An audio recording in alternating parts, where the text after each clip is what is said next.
Why is this music such a fucking banger? Hi, y'all. Like, legit. I don't think I've ever really thought much about the music in Ace Attorney games, especially not this one, but like, music, I guess the menu music has always been pretty good. Hi, babies. Hi, Kayla. Hope y'all are doing well. I don't know why I took a sip from that. I made tea this week. I actually remembered. It's right there. It's in front of me. I have it. And we are back in the final episode of the original Miles Edgeworth game. The one that actually did come to America. I'm still so excited to get to the second one, but we'll deal with that when we get to that. For now, Larry's in trouble. Again. What else is new? Larry gets in as much trouble as Maya does. This fucking idiot. Okay, last we left off, supposedly this motherfucking idiot killed this weirdo. And everyone thinks that, and we're like, no, you're too stupid. If you killed someone, you would admit it by accident 2 seconds later. I feel like you have. The counterpart to the Bobolese butterfly is the Alabastron flower. The butterfly and flower, they're both lovely things, but can we interpret this to mean that Alabast provides honey to the ball? Francisca, can't you come with a more meaningful or profound comment? Very well then, let's hear what sort of profound comment you can come up with. Well, flowers cannot survive without the butterflies that spread their pollen, and butterflies cannot live without the nectar that flowers provide. If either one were to disappear from the equation, neither would survive. How was that, Miss Von Carver? Your explanation took so long that I nearly fell asleep. Well, let's continue the investigation.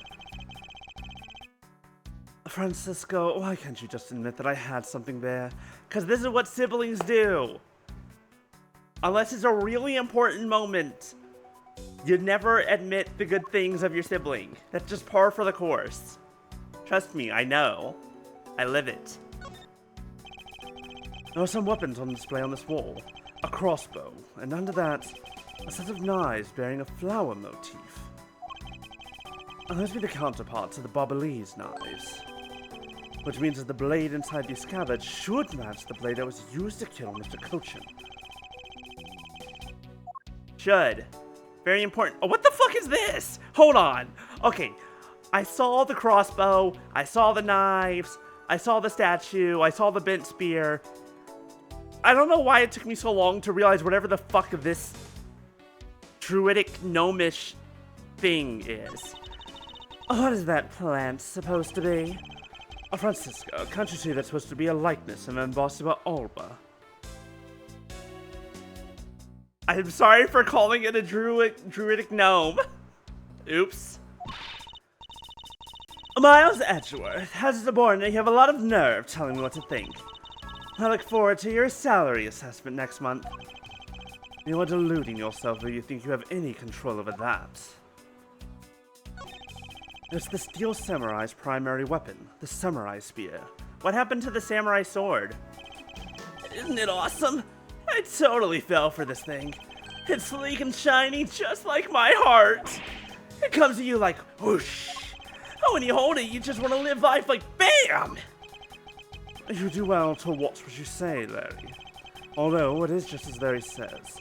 The spear is quite the symbol of valor. However, speaking of spears, aren't you supposed to use them by thrusting the point straight into your opponent? I'm not entirely convinced this spear is up to the task. What's wrong, Edgy? You're just staring off into the distance. Ah, I get it. Tell you what, I'll tell the studio to make you one, okay? But this one's mine. Did I say anything about wanting one? Maybe I can shut him up if I show him the piece of evidence that will point something out about the spear. I mean, the fact that it's bent? And broken? And the spears generally aren't supposed to look like that? Feels... I mean, like, I don't even need his own autograph to figure that out.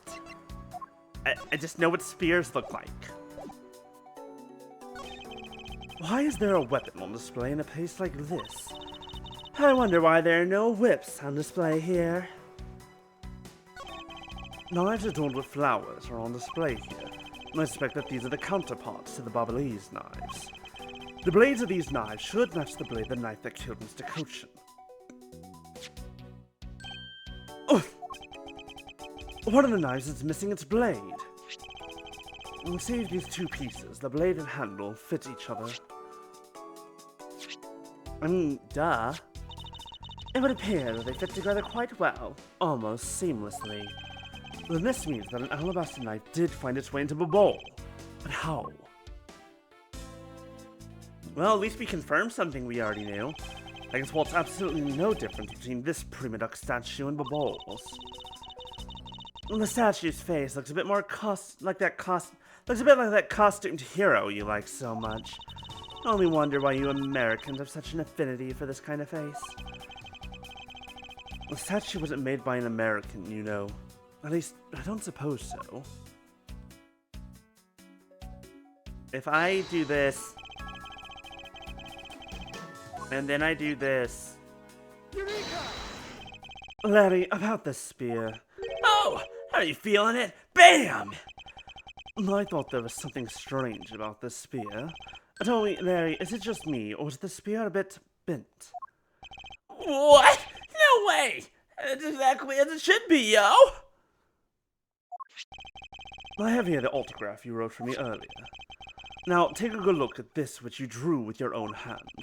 You can see that the spear is clearly of a different shape. What do you have to say to that? I'm sorry. When I hold the spear in my hands, all of a sudden I feel like super powerful. And then during practice, I was spinning it around and around. Bam! It hit the wall. You unbelievable. This is an embassy. And I've always been like that. Ever since I was a kid. One time on an overnight field trip, I bought a fake sword and played with it late that night.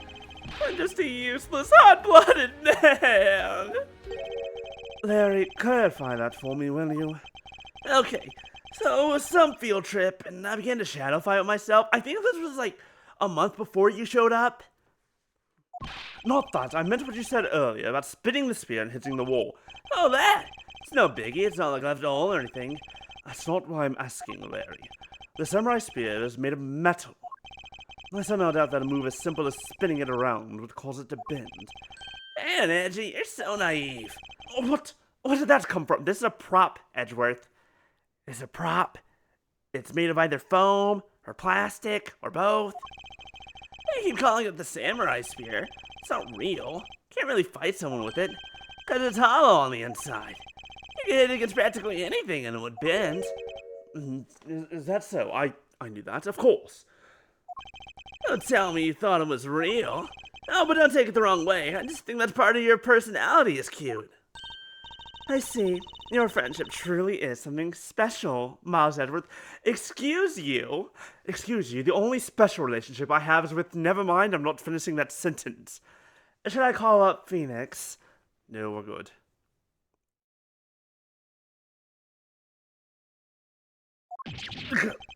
It's not friendship, it's utter humiliation. Wow, it's much worse in the evidence page than it is against that wall.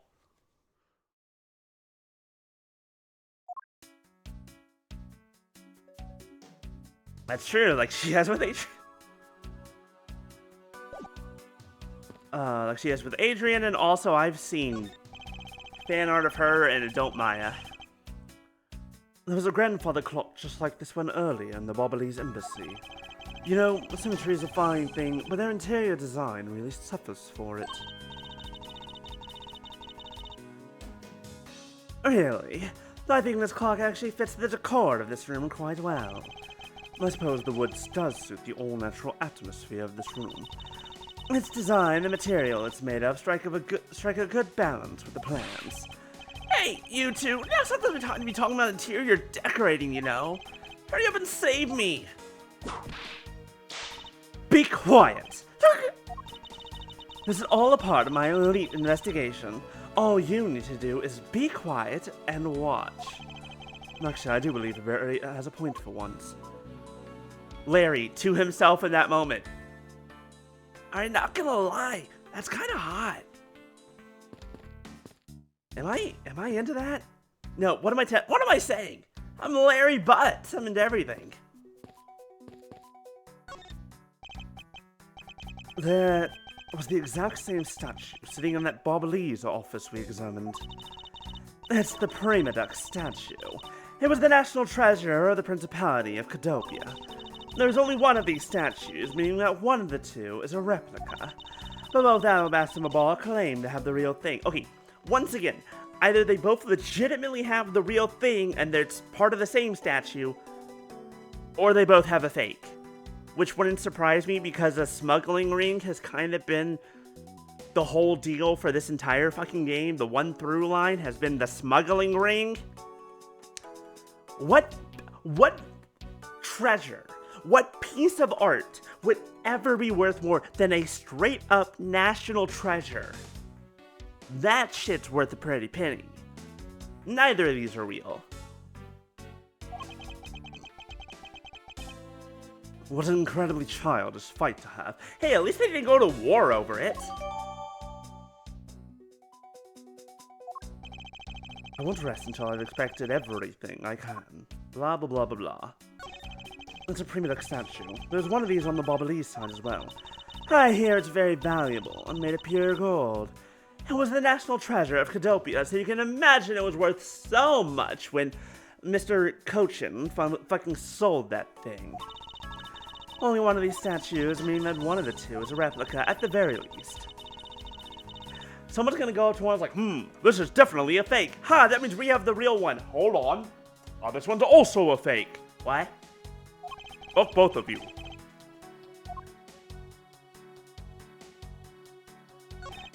There was almost the exact same wall mount for the knives on the Bobbleese side, but I can't see any of the details from this distance. The counterpart to the Bobbleese butterfly is the alabaster flower. The butterfly and flower. They're both lovely things, but can we... Oh, we already did this. We already read this, we just at a different time. Hold on, depend. Blah blah blah, coexistent, symbiotic, moving on.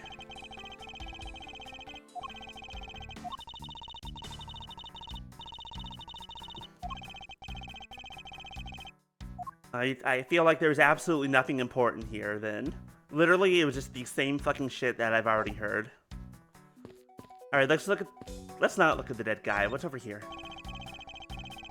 The person shaking hands with the steel samurai in this picture is Ambassador Olba. It was taken just before the murder. The steel samurai must be very popular. They're even using the national treasure as backdrop. I just don't understand. What exactly is so great about Top Knot there? Clearly, there's a depth to the show that a young person like you can't fathom. Speaking of young people, aren't young children the target audience of this show of costumed actors? I have been burned more thoroughly than you can ever know. It's a fireplace. By the look of it, I don't think it's been used recently. Yes, I can't say that I see anything unusual about it. Two gorgeous flowers are in full bloom here. I'm sure flowers as lovely as these must have an equally as lovely name. Miles Edgeworth, are you done staring? I should hardly think passion flowers are all that rare. Passion flowers? That's a rather unusual name. It was named by priests in the 15th century for the Passion of Christ. As they say, you learn something new every day.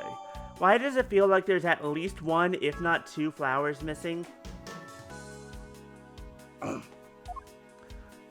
Look, okay, hold on. Look, you can see there's a nice big old hole at possibly two of them where a stake was and where vines were growing out of. Maybe it's unrelated, but this is Ace Attorney, so it probably is not. This must be Ambassador Alba's desk. His notebook is open on his desk.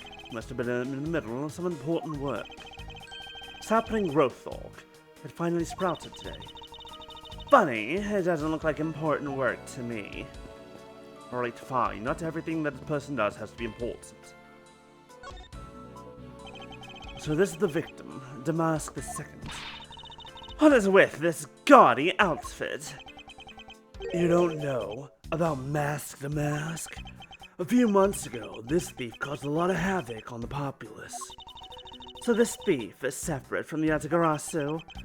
I thought they were for a while, because their MO and targets were different. Damask likes high-value trinkets and jewels, and being gaudy in his signature. Gumshoe was in charge of that investigation, so he'd know more about Damask. That's alright. All I probably hear are tales of his failure anyway. You haven't changed a bit, I see. In any case, let's get started here, shall we? First things first. What is this thing in your hand? It looks like a piece of paper from a notepad. It would appear that directions on how to reach this room were written by hand. There's something written on the back as well. I'd like you to steal the Prima Duck statue in this room. What is that supposed to mean? Who writes a note to themselves like that? If I had to guess from the text, I might say that this is actually a request from someone about what to steal. Just who was the person that requested the theft of the Prima Duck statue?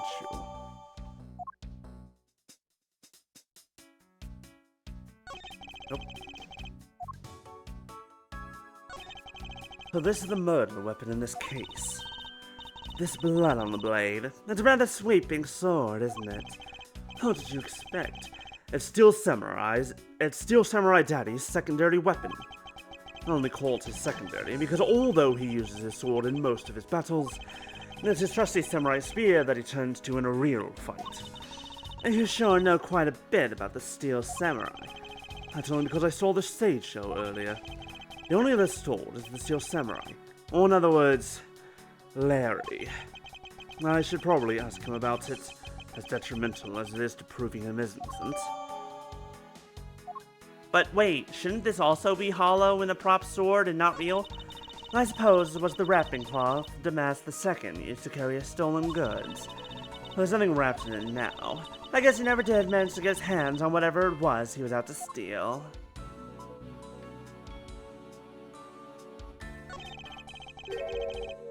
I thought Damask had quit the business. This guy, he's just a copycat using the name, a phony successor. He's just another petty thief. His real identity is an out-of-work guy by the name of Kashino. He's 29 and wanted on larceny charges. Either his name is Kashino, or it's supposed to be pronounced Kashnow. 877 Kashnow. Which I think is infinitely funnier. From his clothes and what he was carrying, we determined that this guy is the real Damask II. The cause of death appears to be the loss of blood from the back of his head. It seems that he was struck with something very hard. In other words, he was bludgeoned to death. But this is a, well, actually, if this isn't hollow, if this is like, depending on what this is made of and what's inside of it, we might have some trouble on our hands. There's not a single shred of fashion sense in the mask costume. Well, at least I can appreciate the great effort he must have put into making it. You two don't know? You can buy this costume almost anywhere now. It's being sold. Since when? Since around New Year's, streets are practically flooded with them. Turns out Damask is a lot more popular than I thought he'd be. You do not want hollow prop sword. Hollow prop sword is bad? Why bad? Is it because, boy, that shit breaks real easy? Actually, no, that's a good point, especially if you're actually going to show, like, sword on sword, clash, ding, da. It's like, if that thing's hollow, it's just crumpling immediately, huh? I can't believe that foolish fool would dress in fool's clothing that acts foolishly. We got your point about 3 foolishes back, Francisca. That's true, yeah. Yeah, that's true. Depending on what it's made of, it could shatter, and you never want anything to shatter. Hi, Fluffy. It's the inside that gives swords their form? Interesting, I did. Oh my goodness, such incredible secrets being exposed here today. Have we got everything? I think we got everything. Hey, Larry. Stop being stupid for 2 seconds. Larry, there are a few things I need to ask you about. Hey, how about that? I've got a few things I've got to ask you, too. What is it? It's like both you and him. How is it that the two of you always manage to have some cute or hot girl by your side? And Francie, what about that promise you made to me? Aww. Cute. The few times I've gotten Biscuit under the covers with me to sleep, he's there for like a minute or two, and then he's like, okay, I'm getting out of the covers now. Promise? What promise? The one where you said you would model for my next book, Francie's Whippity Whip Trip. I made no such promise. Harrison's great, always had a certain saying about Larry. When something smells, it's usually the Butz. One needs to look no further than this man to find the king of troublemakers. As I recall, aren't you calling yourself Laurice Donham now? That's Donham! Laurice Duxham, I don't know. Here's the thing. Knowing Larry, the French is either correct, and I don't know how to pronounce it, or it's wrong, and I don't know how Larry would pronounce it. Could that straighten your head, Edgy? Now I remember. You're that rude, pale imitation of a real artist. No, you've got it all wrong. I gave up on that whole Laurice business. But don't worry, I'll be back to being an artist again in a couple years, in about 8 years. 8 or 9 years. I did the creepiest thing possible, sneaking into a wedding. Besides, when Bangelina left me and my heart in pieces, that's when Mindy walked into my life. She's been so good to me that I wanted to help her in some way. And I figured I could through the Steel Samurai outfit. Your inane blathering makes less and less sense each time we meet. I believe he's saying that he picked up this part-time job as the Steel Samurai so that he may attempt to capture the heart of the actress who plays the Pink Princess. You got it! I knew you know what I meant, Edgy. Not really. It's not so much as I understood, but a simple deduction based on your usual modus operandi, Larry. So, yeah, I guess Powers, to be fair, you rarely see the stage show and the TV actor being the same person, like being played by the same person. Larry, I'd like you to confess right now to everything you did tonight. Everything? Everything. Even when okay, maybe not that. Confess? Hey, don't tell me you suspect me too. Nonsense. I don't believe you have the mental acuity needed to plan and execute a murder. However, we are talking about you here, so I find it hard to believe that nothing happened. But past experience has taught me that you are always at the center of some insane event. Edgy! How can you be so mean, stabbing me with your words like that? Unfortunately, I don't have the time to search out a key to unlock your heart this time. So I suggest that you cooperate and tell me what you know. Okay, I get it. Stop Francie from whipping me from behind. So, I guess you know what I did, right, Edgy? Can't even begin to imagine. However, I imagine that whatever you were up to was probably beyond my imagination. So you will tell me what exactly you did, Larry. Nope, not yet, Edgy. It'll take more than that to loosen my lips. A lot more! Confess now. Oh, okay, well, I was up on the roof. And why exactly were you up there? Oh, you know, that Wintry custom and the legendary hero. Legendary? Hero? Santa Claus! Santa Claus? I want to do the thing he does, so I climbed up to one of the chimneys. When I got there was smoke pouring out of the chimney. And, well, I couldn't go down the chimney with smoke coming up, right? So I gave up.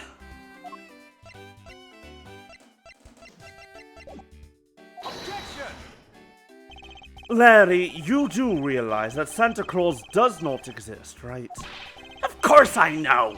I did graduate from junior high, you know. But then you should also understand this. If Santa was real, he would be the biggest unlawful trespasser in history.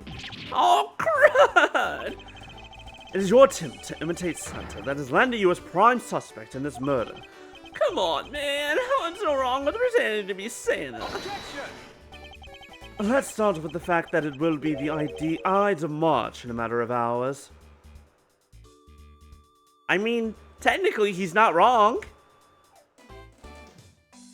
He's not wrong. It's, for me at least, it's in, what's 24 plus, what would it be, 7.5 hours?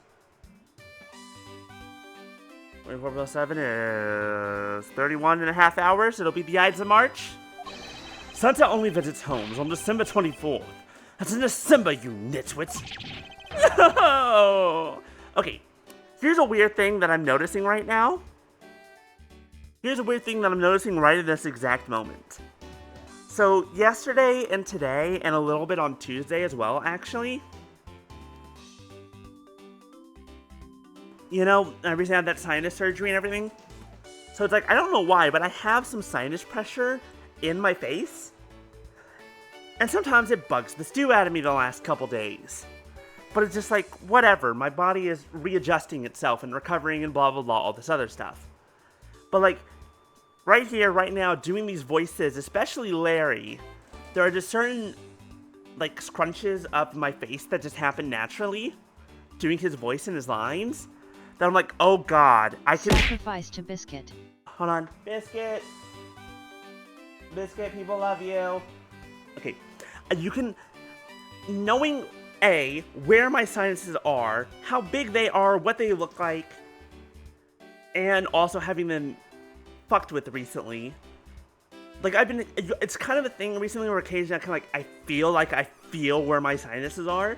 But like, here with Larry, it's just like, I move in such a way, it's like, okay, now I'm making weird sinus pressure, like, in my cheek. Like, under my eye. It's like, no, it's so weird. It feels so weird and it hurts just as tad. Hey, wait a sec. We're not in court. Larry, about the samurai sword that was used as the murder weapon. Oh, that? Well, I shook hands with the ambassador in this room, you know. Yes, apparently you did. And, well, I totally forgot about it and left it behind when I left afterwards. You want to talk about shock? I was the most shocked of all when I heard it killed someone. Shocked! Ow. Like, right there. I scrunched up my face a lot, and now there's just all this pressure in my left sinus. Ow. A pain in the butt. Clap, clap. Congratulations, Kayla. Good joke. Yeah, but also, yes. Because, like, legitimately, that one just hit me, like, right... You know, like, that spot right between your eye and your nose? Which is where, technically, your sinus cavities start? Ow. Foolish fool, looking especially foolish for foolishly stating such a foolish excuse. You forgot to take something that big with you. Who would believe such a tale? Raise his hand. It's Larry Butz. Sorry, Miss Von Karma, but I believe him. Because if anyone could forget something like that, it would be Larry. Edgy. You believe me? Stop calling me edgy. I don't like it. There's something ugh about you calling me edgy. I just knew that our friendship is something special. Anyway, even if Larry had simply forgotten the sword and left it behind, that in no way clears his name. Which means that I'll have to prove his innocence from a different angle.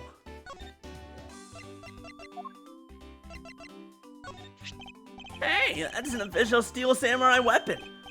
What? You want me to do it? Hell, you have no idea how many fans asked me of that.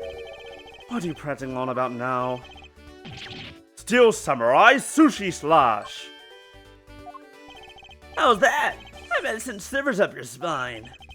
I let myself get caught up in being a spectator. How could I have failed myself? Okay, what else we got? Oh, hey, it's the Steel Samurai. I want you to answer this for me, Larry, and depending on the answer, I may let you live. The Steel Samurai that was up there on that stage, was that really you? Yep, sure was. Larry! You! Steel Samurai Sushi Slash! I was moved by the performance of this man. This completely useless, worthless bum. I fear I may never recover from this.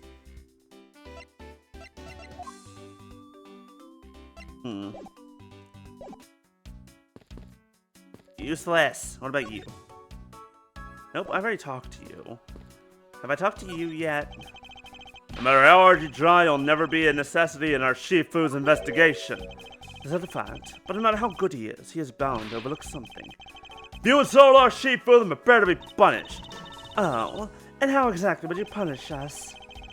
Every investigator under Shifu's command will work to disrupt your investigation. Vindictive much? You did some investigating over in the Baobali's embassy too, right? I did. Is there a problem? Lang Zi says a wolf who aims on for 2 rabbits at once. I believe the idiom requires, he who runs after 2 hares will catch neither. A real wolf can catch both. I see. So what are you trying to say, seeing as how I am currently handling 2 cases? See yourself, but don't say I didn't warn you. Okay, we're missing something then.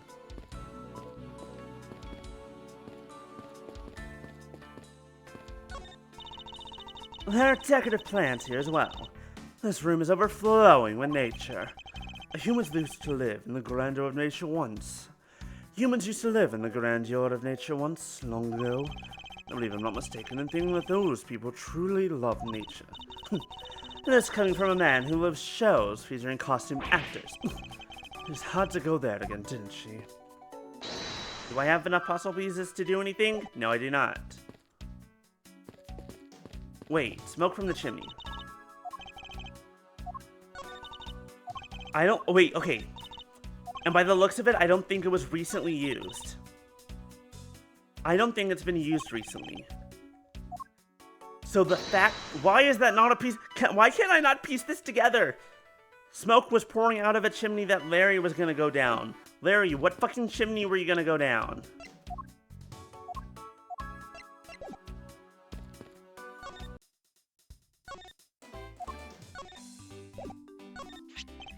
Hey, that's... Oh.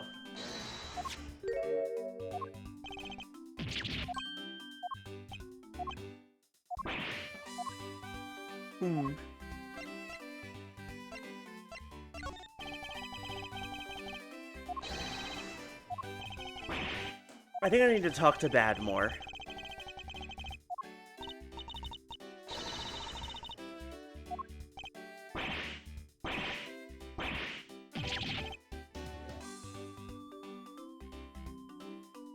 Francisca, I don't think that helps. I think whipping Larry, I think he just likes it. Oh, nope, he's unconscious. Never mind. Never mind, this is fine. I'm okay with this.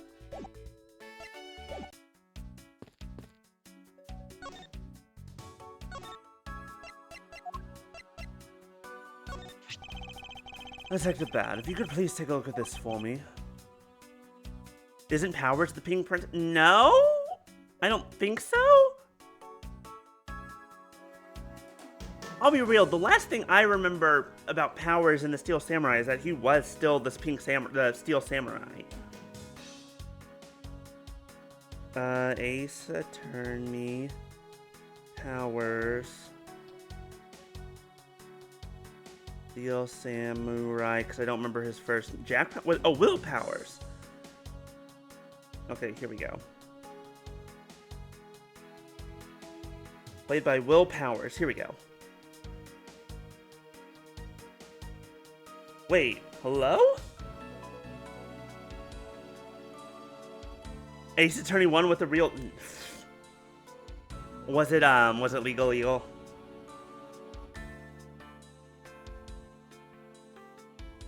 I know he's done a few of those. Alright, now hold on.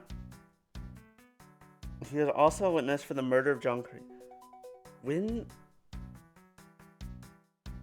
After the last episode of the show was filmed, Powers proceeded to star in The Pink Princess Warrior of Little Old Tokyo.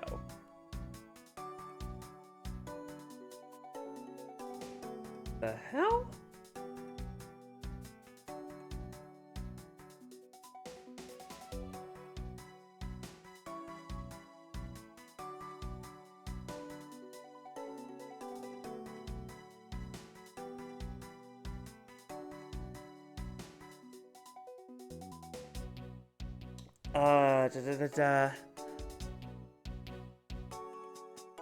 No, it was save data?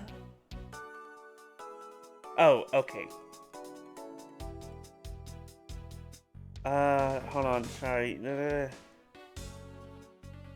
It was a direct sequel to The Steel Samurai, whose production had come to an abrupt halt after the murder of Jack Hammer.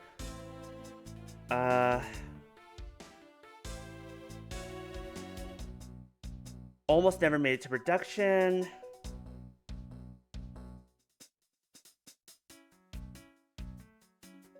And then the Nickel Samurai, but didn't say anything about him.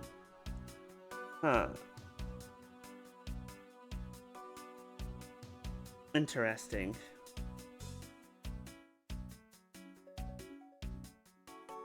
I guess so.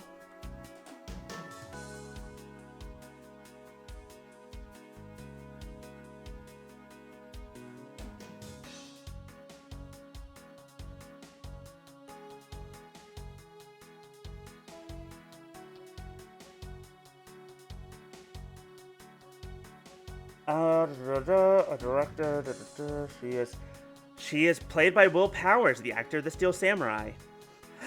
This ended up traumatizing fans such as Cody Hackett. What turnabout was this in? What? I'm trying to remember when this was.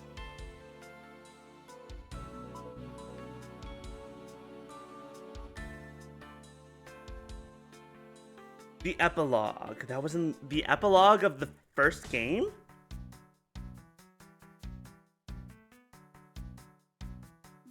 Again, it's been a year since I played that.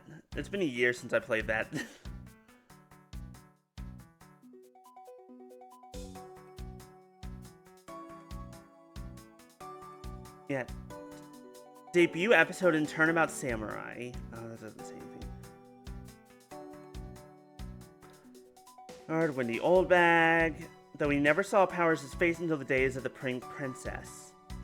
He became a witness to the murder of Jack Hammer. Oh, that's right, he took the picture. Before the DLC episode?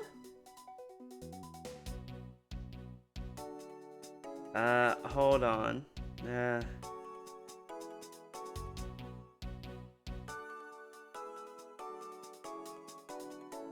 Steel Samurai, okay. He once again snuck and only to see what shocked him. Oh wait, the epilogue, meaning not the DLC, just what happened at the end of the episode, of the final episode. Okay.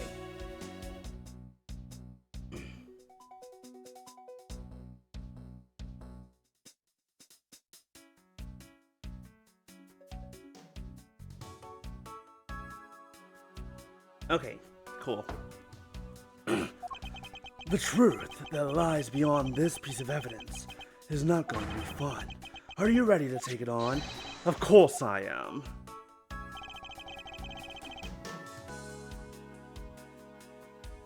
Well, because, Maya's still obsessed about the show. But also, they never said that it didn't come back at a certain point after Jack Hammer died.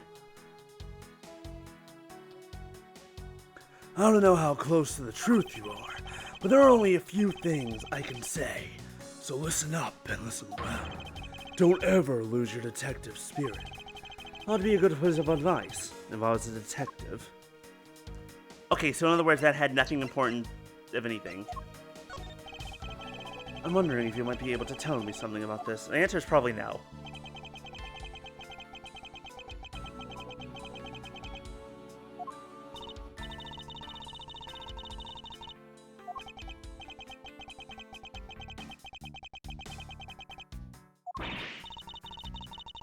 I'll have you know that I've already grown into a stately tree of a prosecutor.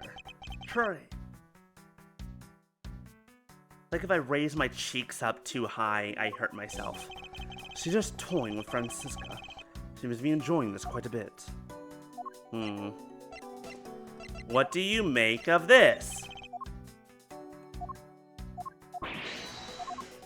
What do you make of the Yatagarasu's key? There's something you absolutely need to see. What is that doing here? I've been looking for that for 7 long years. Never in my wildest dreams did I imagine this turn of events. Without a doubt, this means that she is involved. That you, woman. Cool. One of you might take a look at this, Detective Bad. Yeah, I heard. Cochin's dead. What a waste. He's staring at his mirror with his eyes unfocused and his jaw clenched tight. Stop being unhelpful.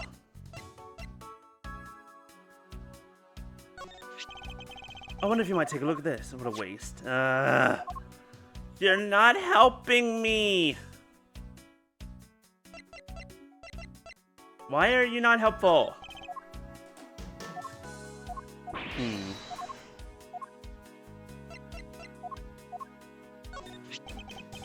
So, he clutched this note as he went about his business. It was a poor excuse for a criminal. On top of which, he was only following in someone else's footsteps. What a small fry. I've been a detective for a long time. I can see straight through these people. He really has a different air about him. Now, if only Gumshoe can understand that to be more like Detective Bad. Oh my god. Why is this so unuseful?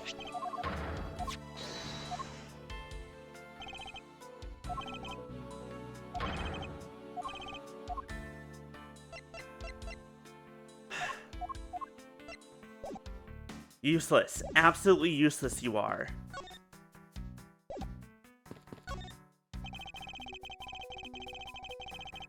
Okay, that means we're done here.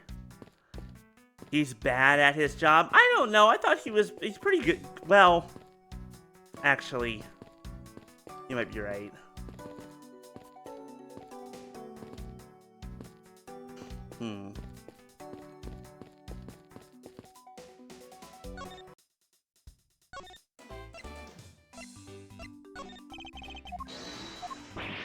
I'm just gonna throw stuff at him until something works. I don't need to see Larry getting whipped constantly. Not into that.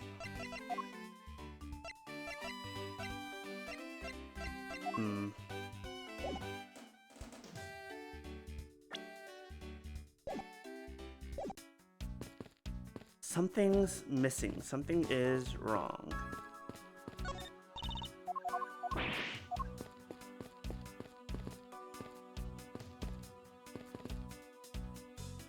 Francisca, what am I missing? Help.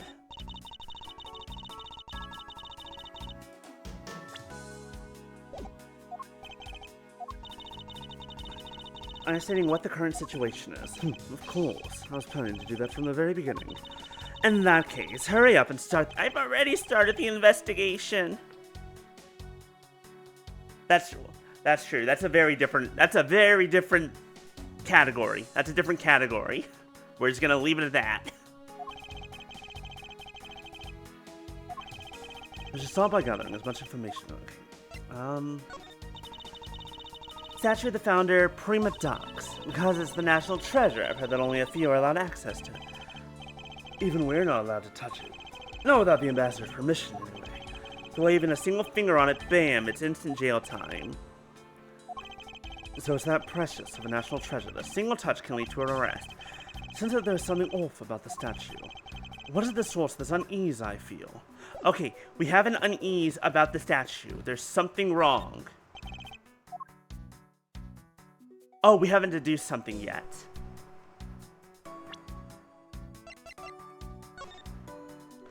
This is the one in the other room. This the one here. Okay, we need to do something here. That's what's happening.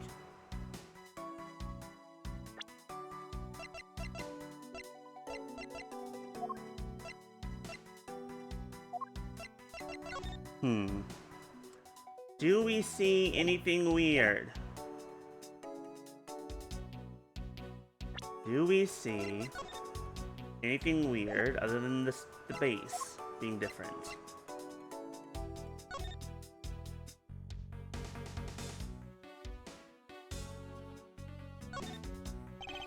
A knife handle with a butterfly on it. I wonder what the blade that this should be attached to is.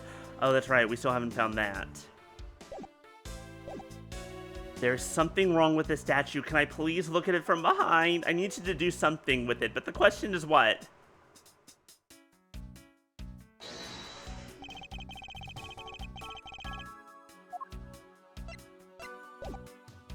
Okay, let's look at our evidence again. We have the embassy guide. Doesn't super tell us a lot. We have the Steel Samurai's autograph. Tells us less than nothing. This is the statue on the Babalese side. And this is the statue on this side.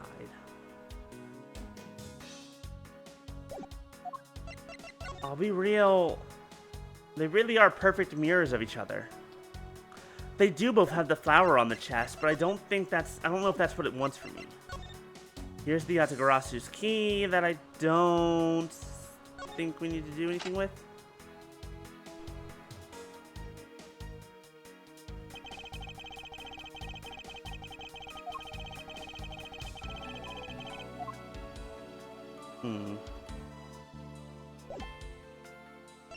We have the knife. Not necessarily, because it was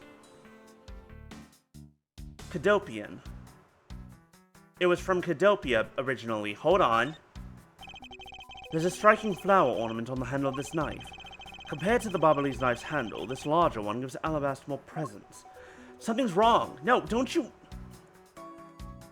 Can't you see that there's something wrong? There's a bit missing. The handle of this knife was made to be removable. The killer tried to make this look like a Babalese knife by switching the two handles. Which means that there must be some reason behind that action. There's quite a bit of Mr. Koshin's blood on this blade. Next to being a prosecutor, I guess I've become accustomed to seeing blood. Anger. Anger and rage.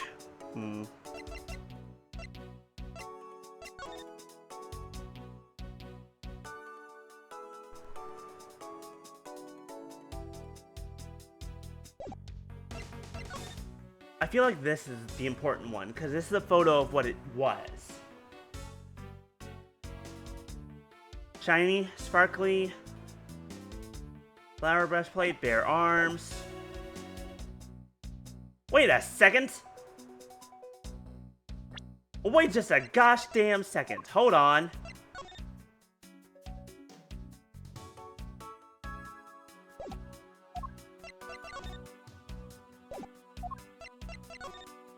Hold the phone. Hands are all right on top of left. Yeah, a lot of things about this are wrong. This looks like the Babalese statue. It doesn't look like the one in the picture.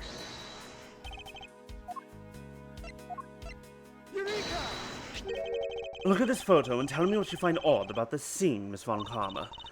The apparent joy on the ambassador's face as he shakes that top-knot's hand. That's not it. I was trying to point out that the statue in the photo was facing a different way. Oh. I've caught on to so many different things. Oh! I'm stupid. I didn't even remotely notice that. Because the picture also shows the knives and the flower. My brain just saw the Steel Samurai, the ambassador, and the statue. I didn't realize it was supposed to be facing the door. I thought it was just taken in front of the desk. You're right. This statue is a national treasure. As such, only an ambassador or a secretariat-level person is allowed to handle it. The fact that the statue is facing one way in this photo, and now it's facing a different direction in this preserved crime scene, is proof that someone touched the statue around the time of the crime.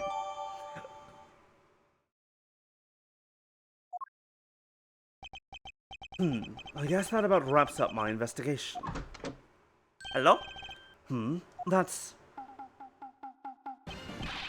Yo, Pink Princess! How are you feeling? Still feeling ill? Why did... see, here's the thing. Boob armor in general is actually really bad because it does like... Okay, the weapon is supposed to be, like, slide off the armor or stop on it, but, like, it's just gonna slide into the cleavage and, like, break your sternum.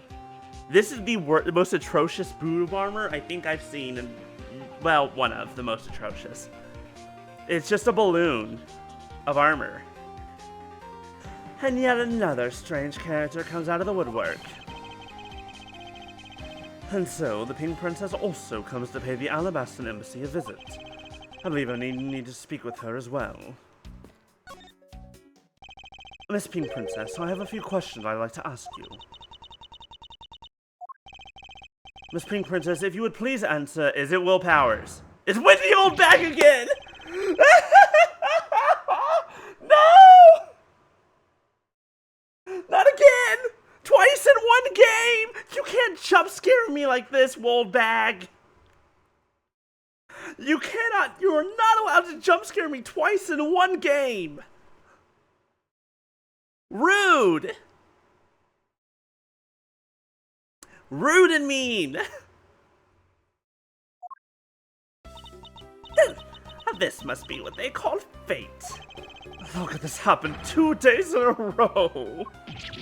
What the? Aren't you Miss Oldbag? why are you so surprised? Ah, so you're the one they got to play the Steel Samurai? Oh, it's too bad I didn't realize that until now. You are acquaintances with Larry. Why, yes, we worked at the same company for a little while, you know. That's why it's okay, my edgy poo. You don't need to be jealous. Ugh. I was in the next room, you know, trying to get in some beauty sleep. Oh, but it was so noisy here that I couldn't fall asleep, so I came over to complain. So imagine my shock when I saw my precious edgy poo waiting here for me. I mean, who could have imagined that you would ever come to a show like this? I guess I misjudged you, edgy poo. You misjudged him? I thought he was trying to avoid me, you know. That was no misjudgment on your part. That's precisely what I was trying to do. It looks like the winds have shifted and he's now willing to be chased after. I'm simply overwhelmed. Don't you worry, Edgy Poo. I chase you forever to the end of the... Okay. Alright, Larry, congratulations. Good luck in prison. I hope you enjoy it. I need to go. Fucking book it. Larry, you can take care of yourself. Isn't that just peachy? It's one of those rare times when Francisca and I actually see eye to eye. I'm in pain. I'm in absolute pain that this woman has come back. Now then, what are you doing here? I thought you were working at Gatewaterland as the Pink Badger. What are you talking about? That was ages ago. It was literally yesterday. Look, I worked at Global Studios before, a long time ago, right? Well, they called me up this morning, kind of out of the blue, actually. Apparently, the girl who plays the Pink Princess collapsed from a bad cold. Happened so suddenly, so they called me in as a last-minute replacement. Do they not have enough people on staff at that studio? I really couldn't say no, so here I am, playing the role of the heroine. Instead of that Mindy girl, I mean. But the poor girl, I feel bad for her. Could they let me stand in for her? She's going to have a terrible time when she returns. I mean, I'm not so great at reading, but if you stand in at the very last second, so I tripped all through the ragdoll and the audience was in uproar because I tell you they're really just a bunch of simpletons. You're a rather lively old lady. So basically, you received the stand-in request this morning, correct? You got it. If you need to see it, I've got it right here. Look. It appears that she is telling the truth.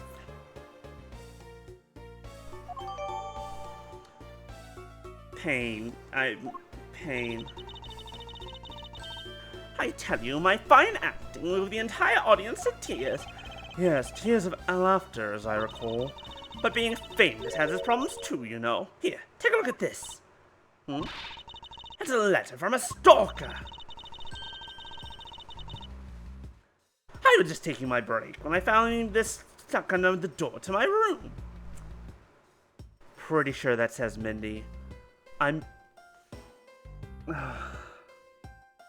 Larry!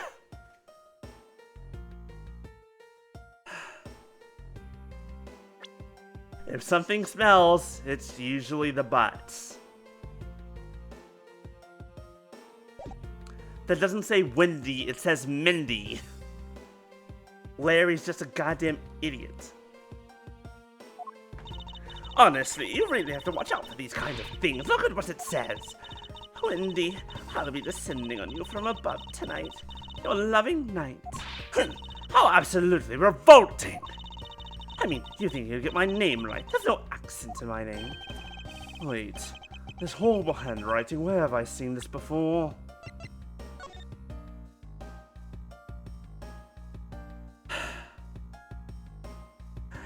Here's the thing. The only reason she didn't appear in the later game, in the other trilogy, is because then they'd have to recreate her model. They'd have to give her a 3D model, and everyone was just like, no, we're good. To be fair, they didn't even bring in Gumshoe, so 7 to 8 years in between. Yeah, that's fair. She's also, yeah, how old is she? Age? Age is literally,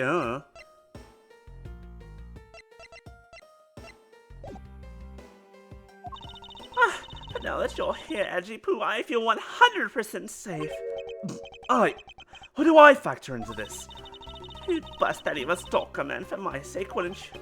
Well, if you allow me the liberty to handle this in my own way, I'll gladly dispatch a detective to your house later. Oh, come on, Edgy-Poo, stop being so dismissive and playing hard to get. Larry, I'm going to punch you in the face. I wonder if you might... You liar! He's refusing to look at it. Refuses to even look at it. I already know exactly. I'll fucking punch him later. What were you doing at the time of the crime? What crime? What? After the show was over, I've had nothing but free time on my hands. So I used the fireplace in the room next door to keep my bad hip warm. And that is the chimney that Larry almost went down. Now we can put the dots together. Well, a murder occurred in the room right next to yours. Is that right? Oh, Edgy-Poo, I'm so scared. Hold me, caress me. Hold it! If you could please not cling on to my personage. In any case, I take it then that you failed to show up at Ambassador Alba's speech. Oh, no, I didn't go. I mean, I may have the heart of a young, tender maiden. My body just refuses to cooperate at times. As soon as the show ended, my hips started acting up and got stiff. I couldn't move at all. Can you provide proof of your condition? Oh, you just go on ahead and ask the doctors in the infirmary. And the ones who carried me from the theater all the way to this embassy. I have to admit, the idea of her not being able to leave that room is rather pleasant. Wow, fucked up. But also not wrong. Prosecutor Von Garma, I brought the police dog as you requested, sir. Doggy! Can we pet the doggy? Good work. You may leave now, officer. Wait, where's his handler? Oh, you're such a good boy. This dog. I requested the assistance of a dog in our search for the Yatagarasu. It does kind of look like Missile, but Missile's shorter and chubbier and fluffier and rounder. Missile's a good fluffy boy. Same color, though. Looks like you guys have some pretty bright dogs in this country, too. No, it's Wait. Are you telling me it's legitimately also Missile? This is not the first time a dog has shown up with this color scheme being named Missile? Hey, you're a real cutie, aren't you? Yeah, that's a good boy. That's a police dog Gumshoe's been taken care of. We meet the Missile in the first game? I think its name is Missile. Okay, hold on. I need to get the other Missile. I need to go grab the other from Phantom Detective. Ghost Trick. Ugh.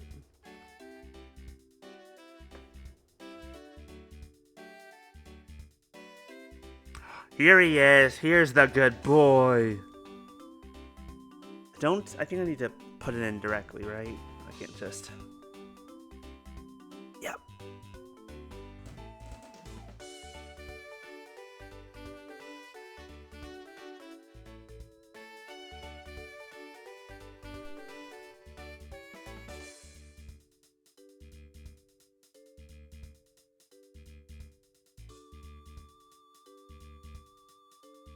I guess I could have just done that, but whatever.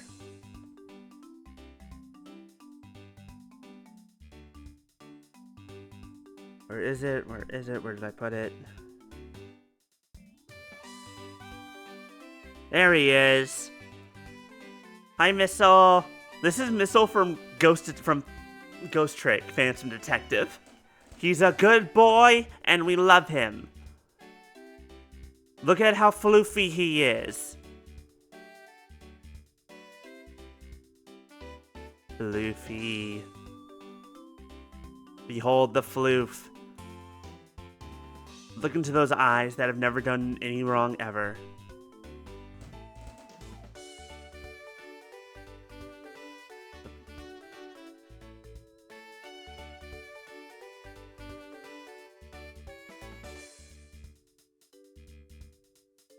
He's so floofy and he's such a good boy. No spoilers. I'm not gonna say any spoilers for Ghost Trick Phantom Detective if you haven't played it. Missile is literally the bestest boy. The floofiest. He is so good. He is such a good floof.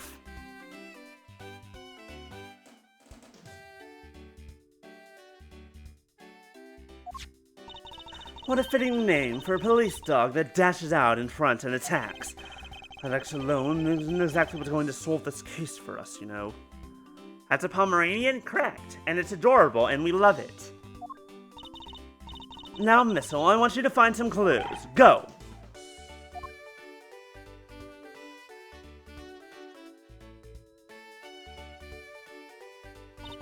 Good dog. You really are quite bright, aren't you? Unlike a certain someone I know. Yes, correct. This one is a Shiba. Now, what do we have here? What is this? It looks like a small hot dog, but... Wait, for instance, isn't that an official samurai hot dog? No! Bad Missile! He ate it. Wonder if it's alright for him to eat that. It's just a meat substance snack for you in the Steel Samurai. I'm sure it'll be fine. That's quite a bit of information you gathered there in a single quick glance. We should really be focusing on why there was a samurai dog there in the first place. It looks like that snack wasn't all Missile found. Oh, and what do we have here? It appears to be a lady's undershirt. I wonder if Ambassador Alba might have an interest in cross-dressing. Or in young ladies, young women. I somehow doubt that. It doesn't look like the show would even fit him. A samurai dog and a lady's undershirt.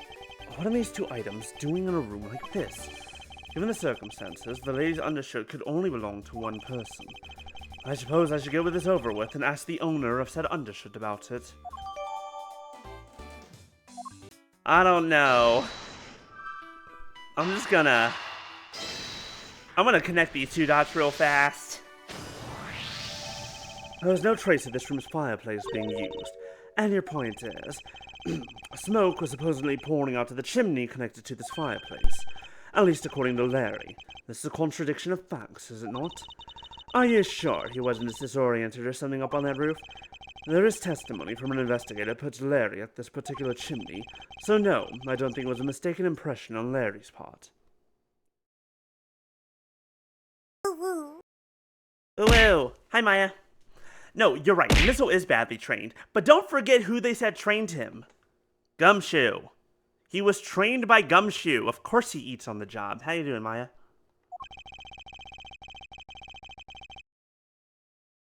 On the other hand, the fireplace in the next room was being used at the time. Where do you suppose the smoke from that fireplace went? Ah, I see. So what you're proposing is this. The smoke that came out of the chimney was actually from Miss Oldbag's fire. So basically, the fireplaces of neighboring rooms share one chimney. Is that what you're implying? Maybe? That might be what we're implying? Precisely. If there's only one chimney, I guess that would imply that.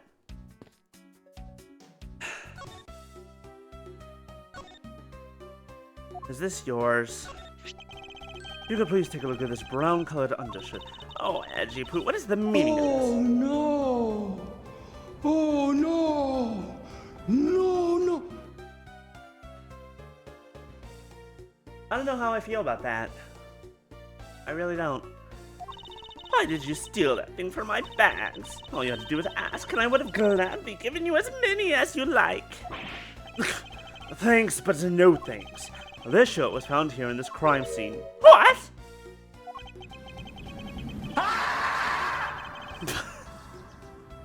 I mean, I'll be real. That one's pretty accurate, actually. Kind of like that one. It fits.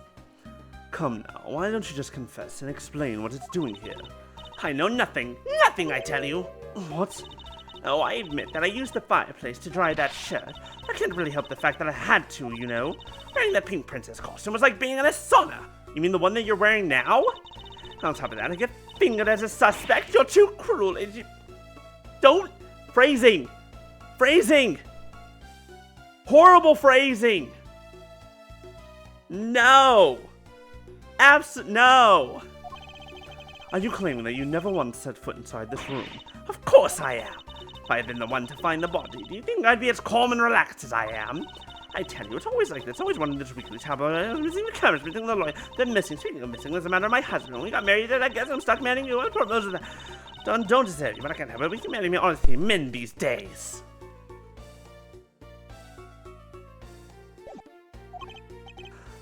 Well, I don't believe she's lying about her actions, so I can safely assume she really was drying her shirt by the fireplace on her break.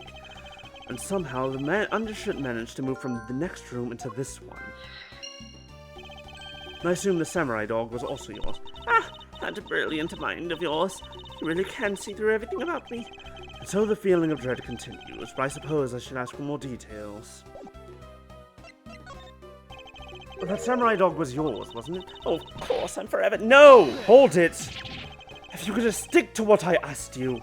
Edgy, are you in this old bag? No, no, no, no, absolutely not. You really don't change, do you? When will you learn how to take a joke? Anyway, that samurai dog wasn't mine. Those things are a present from the studio to the embassy. A present? The studio bigwigs basically told us to play delivery boys. We were supposed to hand the dogs off to the embassy people and tell them hi. I had to pile them all into the pushcart just to move them all. The studio guys should have delivered those things by themselves, right, Edgy? So did you deliver the samurai dogs to the embassy staff as per your instructions? Hey, Edgy! Don't just ignore me and my question. Aren't you going to stick up for me? About that, see, after the show, I went to rest a spell in the dressing room.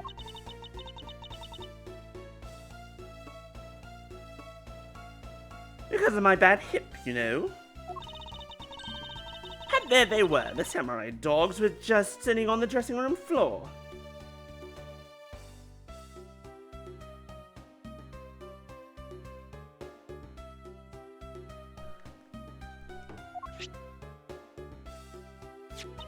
I suppose you had to make preparations for distributing them after the show.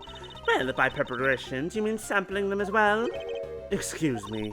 Oh, I tried one and thought they were actually quite good. Sorry, but I just had to find out. I know it was silly of me to think this, but I figured that since they're for a kid show, their taste was probably for kids too. But they were so good that I couldn't stop. Before I went back to my room, I just had to help myself to half a dozen or so boxes. I'm sorry, you say half a dozen boxes? How many hot dogs were in each box? As I sat there by the roaring fire, warming them and eating them, I thought, this is it. What is it now? Oh, I know. I bet you want a box too, don't you, my Edgy? Well, who am I to say no to you? But I'll only give you one. The rest are all for me.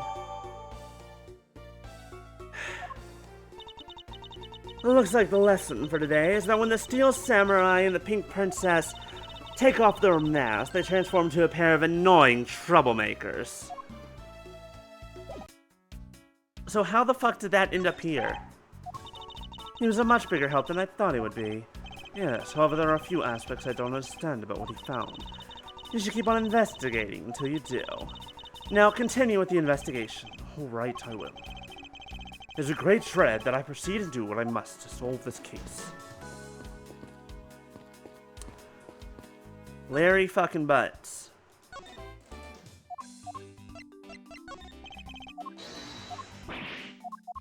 Tell me something useful.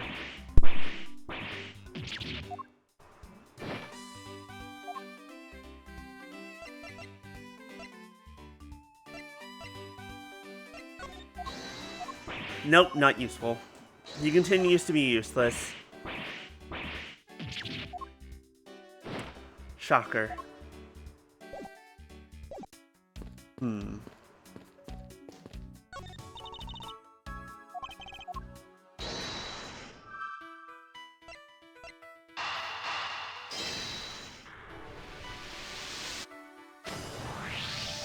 The lady's undershirt that Missile found. Why are you getting all excited over holding on to a lady's undergarment? Miles Edgeworth, you uncouth sea slug! If you know the owner said undershirt, then hurry up and return it to her. You have it all wrong. This is evidence. And the owner of this piece of evidence was in the room next door. And yet, despite that, Missile found it in the fireplace of this room. This lady's undershirt. Are you seriously claiming that it somehow passed through a solid brick wall? Not quite. The fireplace in this room was connected to a chimney. The other fireplace in the other room was also connected to the same chimney, leading us to the possibility that the two fireplaces are connected to each other. Perhaps a closer look at the back of the fireplace is in order. Okay. Secret tunnel? There's an X! There's an X on the back wall of the fireplace. I already saw that, Edgeworth. Get fucked. See if I can get a better look at it. What in the... The wall separating this room's fireplace from the next room's apparently turns. Missile. Missile. Missile. Missile. That's true. It is one of those things where it's like, if you only partially know an accent, you're not always... There are certain words that you're just not gonna, and sounds that you're just not gonna do properly, but in real life, maybe they would actually be, it actually would be missile that he's trying to say. But I don't know. This fireplace doesn't need to connect this room to the neighboring room. There appears to be nothing particular about the next room, but the fact that there is nothing special about the next room isn't what's important. It's the fact that there is a secret passageway through the room's fireplace. We now know that the fireplace connects into two rooms. But how exactly is that significant? You aren't going to suddenly name the old lady as Master the Second's killer now, are you? No, she couldn't move at all because of a stiff hip, so she couldn't also have been the one. Unfortunately, I believe that this fireplace has nothing whatsoever to do with Damas II's murder. Okay, but we didn't prove Larry innocent. It would appear that the answer has made itself known. You're making quite a confident face there, Mr. Prosecutor. Bring it on! I'm ready to counter any argument you may have. Very well then, if you are prepared, I'll show you exactly where my deductions have led me. Good! I'm counting on you, Edgy. Leave it to me, Larry. My first attack will be to expose your lie for what it really is. My lie? I know that there is still something you are keeping from the rest of us. What's wrong with you? Why is it that you won't believe me no matter what I say, Edgy?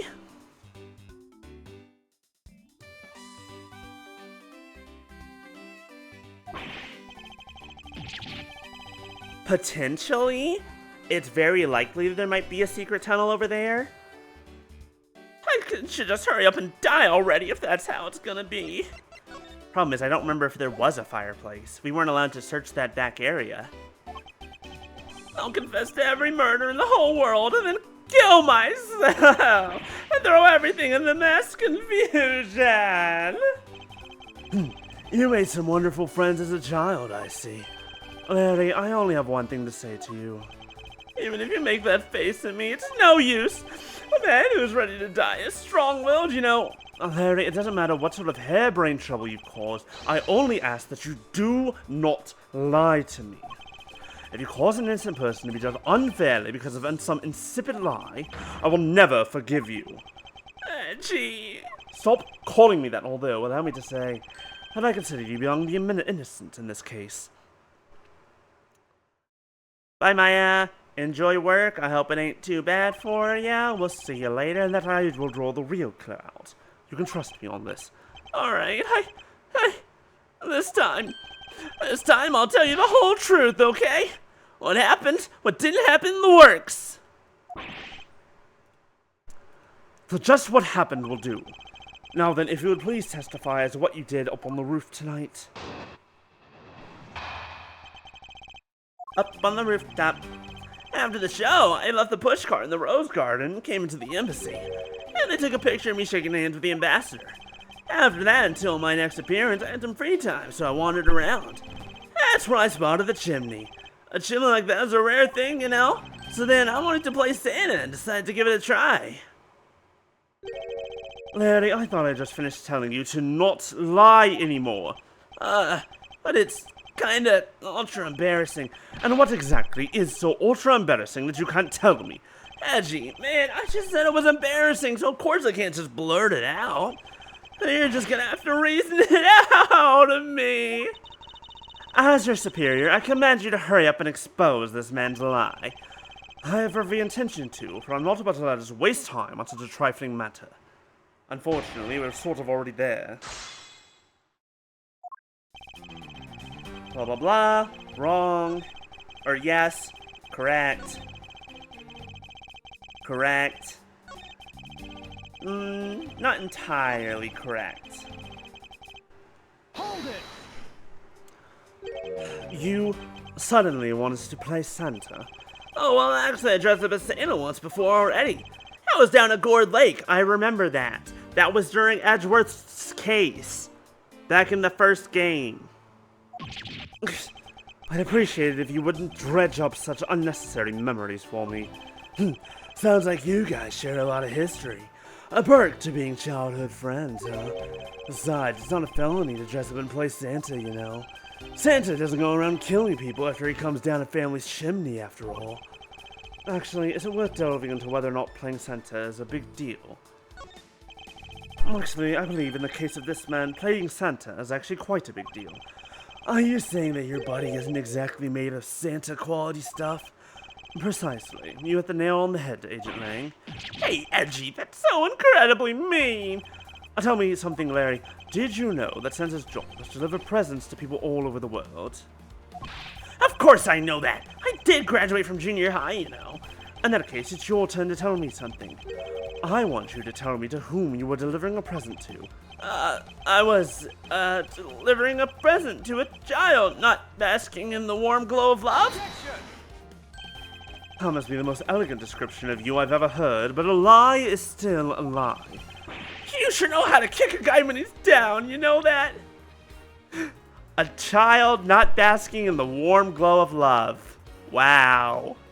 Get fucked. In any case, the person you wished to deliver was most certainly this. Technically, not true. Take that! Interesting taste you have there, Mr. Suspect. Don't spread lies about me. I totally didn't want to see Miss Oldbeck so much that I tried to go down a chimney. Ow. I advise you to stop right there in your bashing of a lady. Well, I must admit that I, myself, hardly ever had the want to run into that lady. However, what if you were misinformed and under the wrong impression? Then what? Define wrong impression. I simply mean that the man Microphone. What is wrong? Are you okay? Stop doing that. Before you thought into... Hello? Why did you get worse? You were doing fine. The man before you thought into Old Lady's room without knowing one very important fact. And that fact is best summed up with this. Take that! I just need to remember. This is something the old lady received from her employer for the night. The girl who normally plays the Pink Princess, Mindy, was it again? It seems that this man is quite taken with that actress. That's not true, Edgy. She's the one with the hots for me. I just know it. I can feel her sexy beam piercing my heart when she's watching me. Sexy beam, I tell you. You filthy, despicable, inconsiderate, fickle, idiotic, cowardly apparition of a man. Wow, she actually used words other than foolish. You haven't matured at all since we last met. Hey, Mr. Prosecutor. Yes, this guy. He's got bigger problems just getting involved in murders, I take it. I love how quickly Lane caught on to to Larry's problem, and we're just like, everyone who knows Larry for more than like 2 minutes is just like, dude, you have so many problems. I suppose you could put it that way. Hey, what the heck, man? I don't get you guys at all. Why do you all have to make me out to be some sort of bad guy? To return to the original topic, I propose that at least this much has been made clear. Without any knowledge that Miss Mindy had fallen ill, Larry tried to make his way into the Pink Princess's room. That much we know for sure.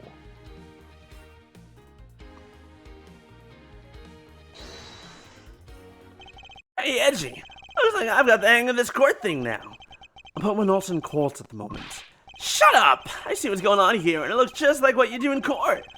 I guess old boy here still has something he'd like to say.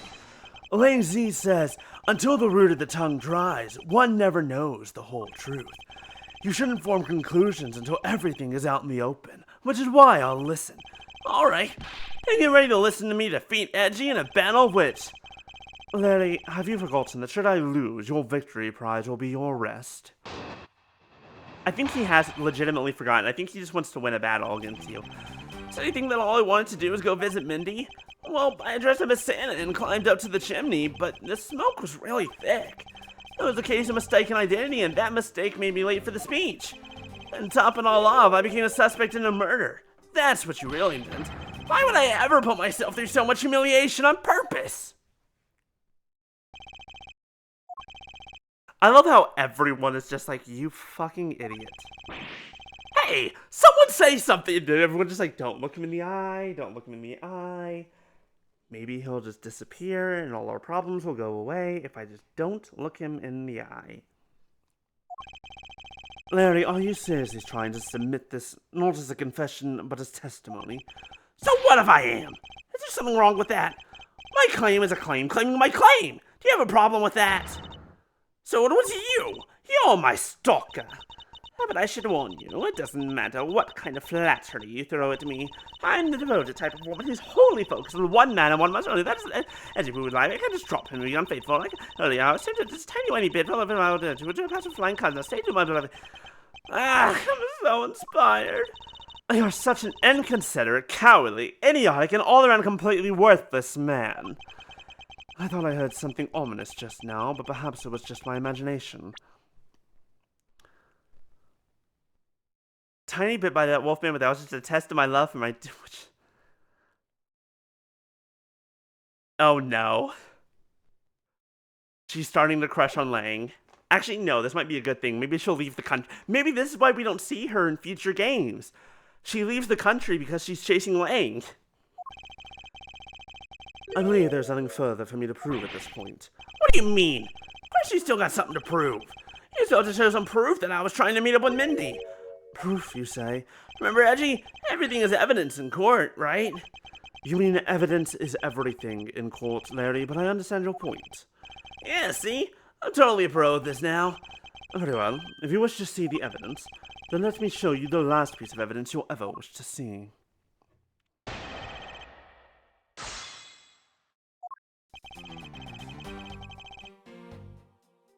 Yes. Hold it! Well, I have been saying that for a while now. After all, if not for that, then for what other reason did you wish to go down that chimney? You can't say that without any evidence. That's against the rules. Thanks for keeping the prosecutor in line for me, Mr. Suspect. I have the evidence, and you wish to see it that badly, I can introduce you to. But it's not good to keep them waiting, my subordinate. Hurry and show them already. Lies! All lies, Edgy. Well, if you wish to lie, then by all means continue. Because I'm ready to expose you alive at a moment's notice. You won't get the better of me. Now let's see.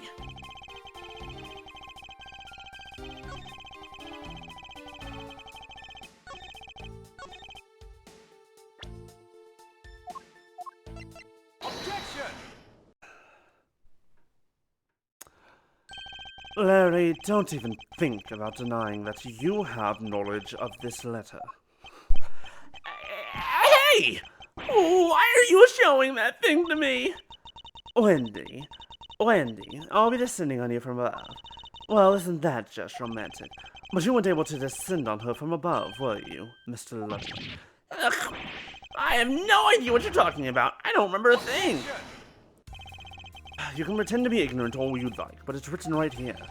The letter proves that you were not out to meet the old lady, but rather that you were attempting to pay Miss Mindy a visit. What part of this letter shows that the person Larry has intended to meet was Mindy? This part. Literally all of this beginning part.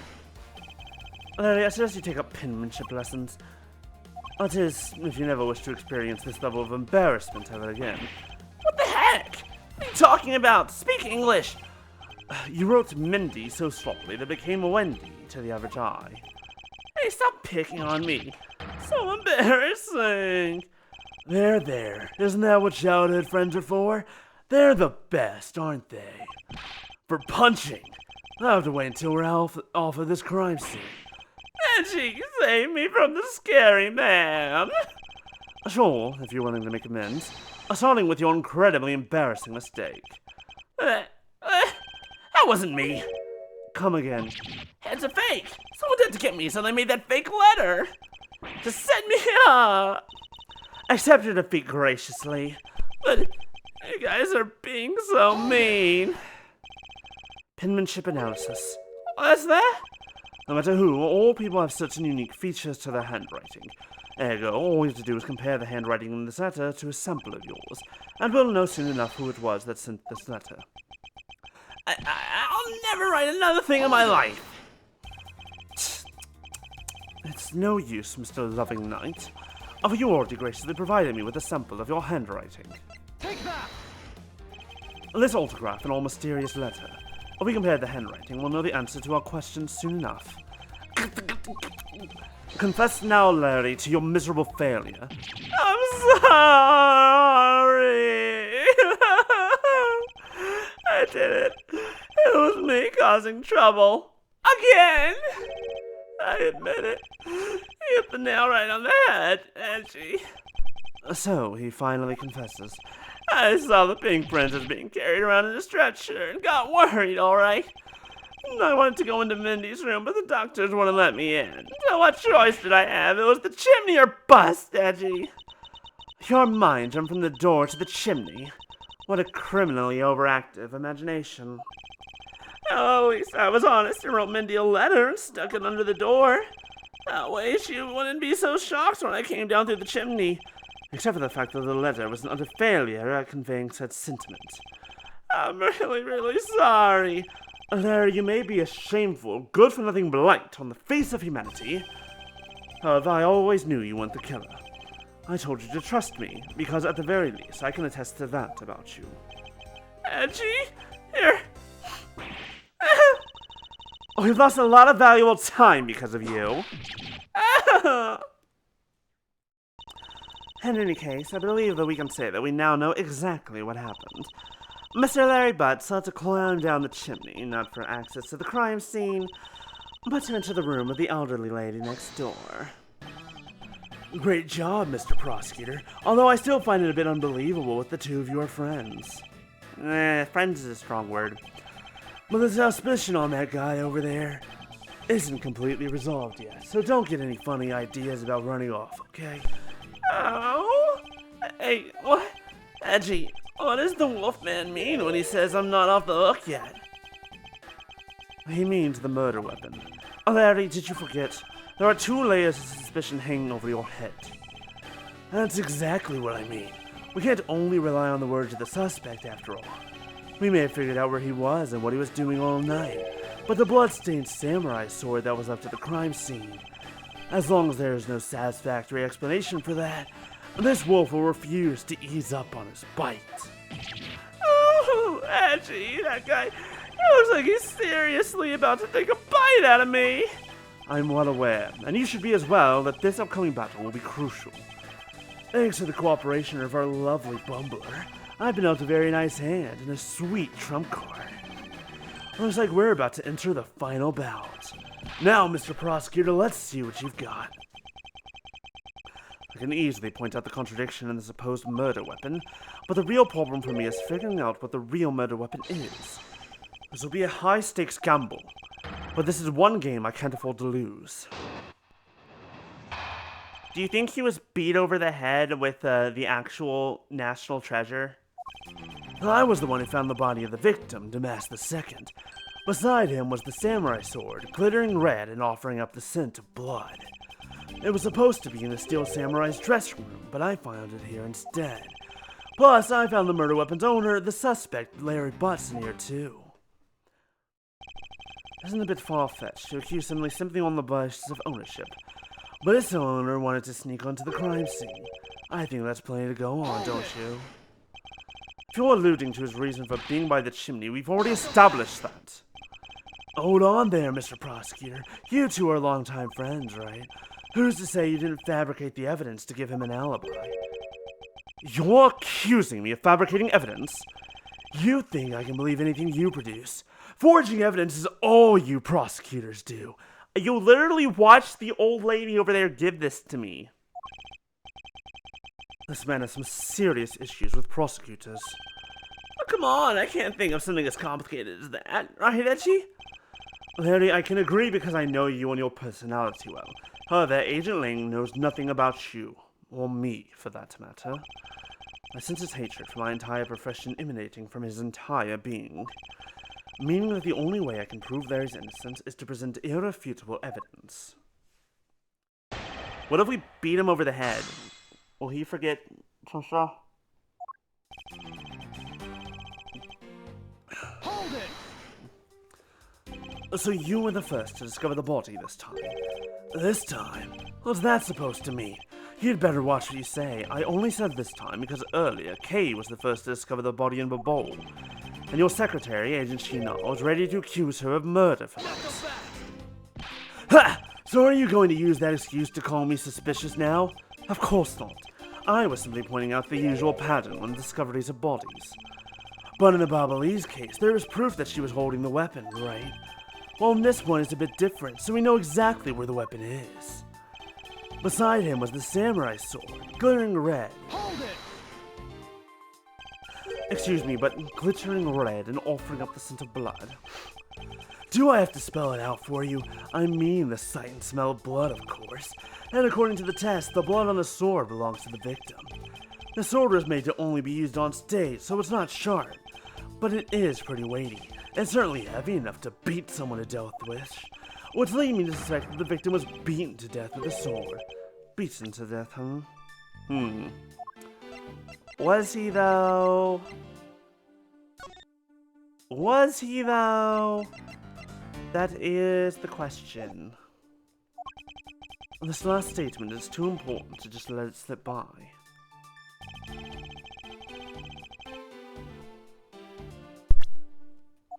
Beside him was the samurai sword covered in the victim's blood.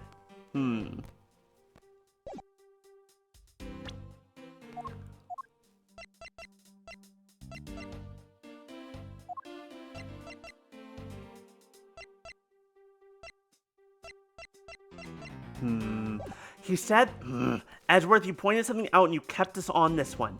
This feels important.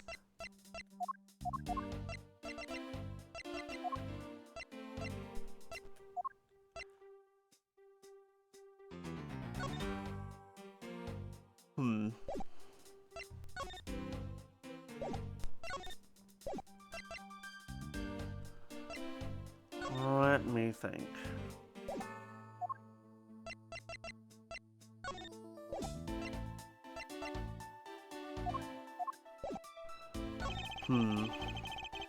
Hold it! About this samurai sword, have you received a report from forensics yet? They confirmed that the blood on the sword belongs to the victim. Alright, but they confirmed that the outline of his wound is consistent with the weapon. Tell me something. Do you see the dead body right there in front of you? So, if they were conducting the autopsy right now, shouldn't that body not be here? Well, I suppose so. I guess they must still be investigating this room. Meaning that's possible he doesn't know about that piece of evidence's true nature. Anything else you'd like to chit-chat about? No? Good. Now let's continue. Where can I we don't, but we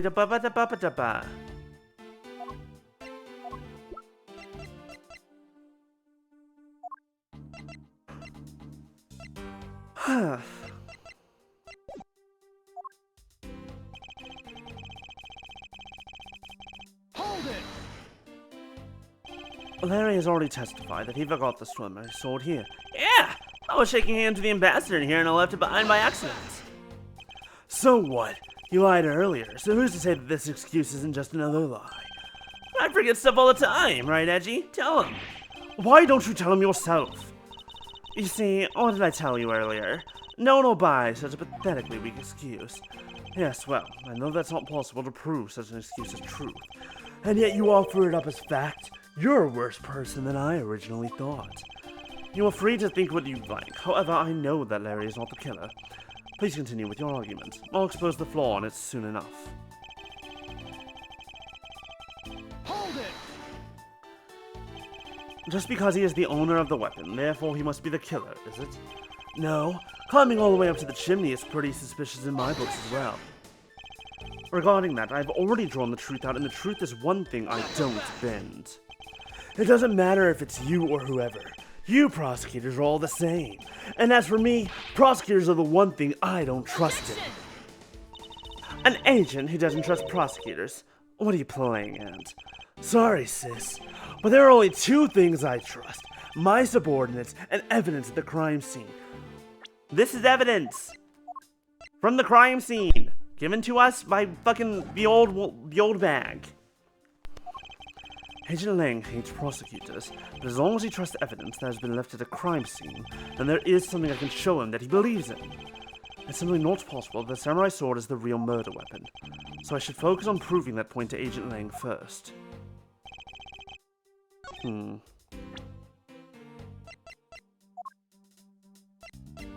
Fuck.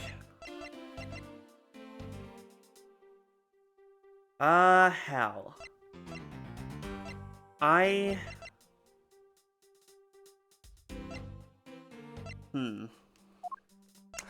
don't know what it wants from me suddenly. I mean, yeah. But at the same time, like, he's looking at the evidence, like, he's here when we're giving all this evidence.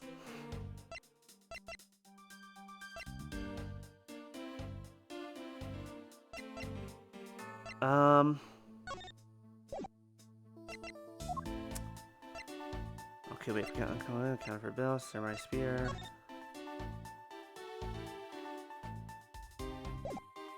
The note, the flowers.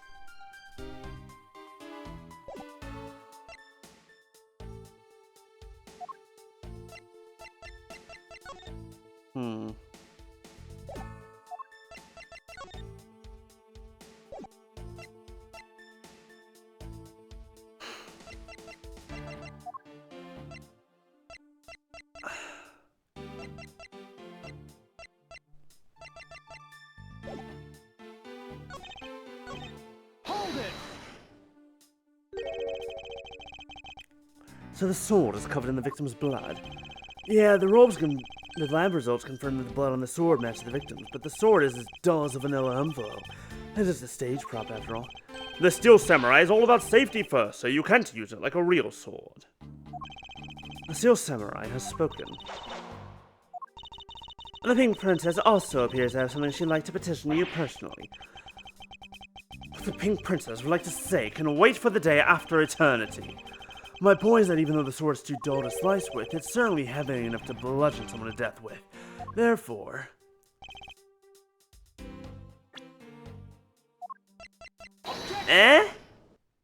I mean, I knew that this was right. It just feels wrong. Do you know what this is, Agent Lang?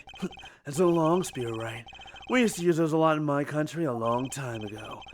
Piercing, mowing people down, spears are the weapon of heroes throughout history. It's the next most effective weapon after the whip.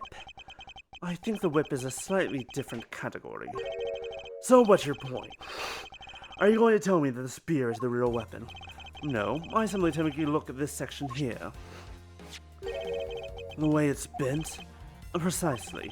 Apparently, a certain troublemaker hit it against a wall in this embassy earlier, and as you can clearly see, the insides of the Steel Samurai's weapons are hollow. In other words, the replicas that aren't strong enough to deliver a damaging blow. Let alone the multiple strikes necessary to bludgeon someone to death.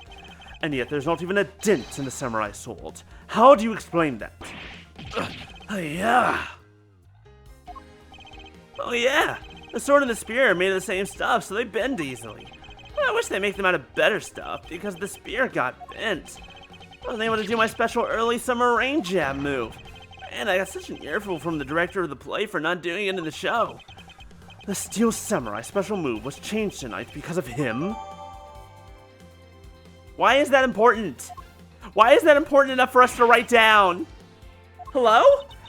That's more than enough of your whiny whimpering. Now, back onto the topic of the spear. Yes, let's return to the real topic of discussion. This is where the real gamble begins. I don't have a real strategy per se, so all I can do for now is let the chips fall where they may. Using guesswork and taking risk in place of real logic is hardly the Von Karma way. It's neither smart nor very clever. Miss Von Karma, as you know, unlike your father, I am not a genius prosecutor who fabricates evidence. Plus, I doubt his record of a 40-year win streak will ever be broken. But perhaps it is for the best if it remains unbroken, for no one should have conceived of the notion to convict all defendants in the first place. What a foolishly foolish statement from a foolish fool who hates to lose. It's the job of a prosecutor to make sure that all defendants are found guilty in court. There is nothing more important in this world than a perfect victory.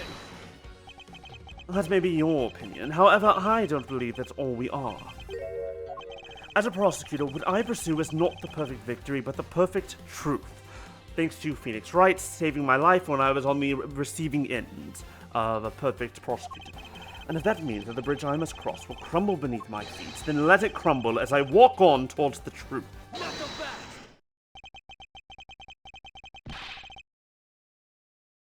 You're good at keeping me entertained, Mr. Prosecutor. But you know, humans are delicate creatures. The slightest bump and we expire. I'd like to consider, if you will, the possibility that the sword was used in such a way that the attack killed Damas II without bending it. So what do you think of my hypothetical scenario? I think you know what to do here, right? And what you need. Of course. What I need is evidence even he can't refute. This is it. It's time to bring this to a close. It's possible to use the samurai sword to kill someone, and under these circumstances, it's the only logical conclusion. We searched the emissary top to bottom, but the victim's blood is only on that weapon. So isn't it only natural that suspicion would fall to the owner of said weapon? How long do you intend to cling onto that preposterous theory? As long as I want, because we examined every corner within the walls of this embassy. There's no stone we left unturned, and we have managed to come with only one logical conclusion. And the only place inside this embassy with the victim's blood on it is the sword. Hold it! You left no stone unturned. Is that a fact?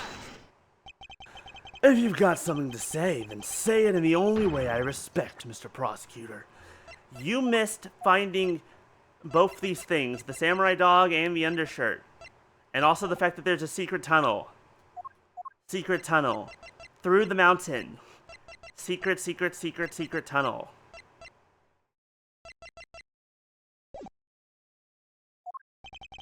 Yes, of course. In that case, allow me to make it all crystal clear for you. Why, Larry?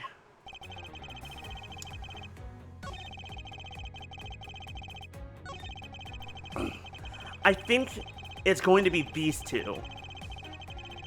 Or this one. I think it's this line, so let's press it. The only place where you can find blood is on the samurai sword. That's right, even with luminol, which means that there are no other possibilities outside of what I've already outlined. Do I have a problem with the samurai sword as the weapon? Yes! If you believe that there is no other door of possibility left to open, then allow me to force one open for you. And how do you plan to do that? By showing you what may possibly reveal the real murder weapon. Ha! The real murder weapon. I hate to repeat myself, but my men have already searched every last inch of this embassy, and they've concluded that nothing else could have been used as the weapon. Except for the one thing you're not allowed to touch. The one thing you're not allowed to touch. Knowing these facts, do you still want to press forward with your little hypothesis? Of course. Because it's not possible your men inspected everything in the investigation. What are you talking about? I don't appreciate mind games, and I don't appreciate it when people like you slander my men. Hold it! I'm not slandering them, I assure you. I'm merely pointing out that their investigation Dragnet has a few holes in it. Namely, that there is something your men couldn't even lay a finger on. And that item is the real murder weapon. Alright then, I'll play along for now. The real weapon that killed Damas II. What exactly is it? The real murder weapon, which not a single person has yet to touch, is this. Take that! The national treasure of Alabast. You mean the Prima Dunk statue? Yes, and as you know, only the ambassador and his secretariat may touch it. Which I believe means that neither you nor your men were able to examine it, correct? You know very well that if we did that, there'd be an international incident.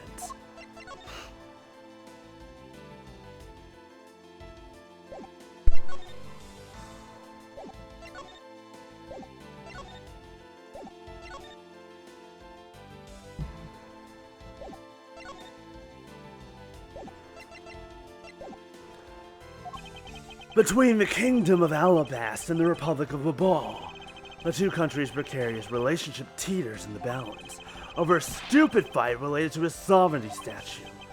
And I'll be damned if I let something go unexamined. Agent Lang, if you could take a look at this. The direction the statue is facing just before and after the crime are different, and there is only one conclusion I can draw from that. Go look for Ambassador Alba and get him to give us the okay to examine the statue. Sifu, you can't listen to this infidel's words. Infidel? Infidel? The fuck? He is most definitely trying to trick you. Shifu, please, let's be rational about this. No, I can do it better than growl than that. Like Z says, just go already. Yes, sir.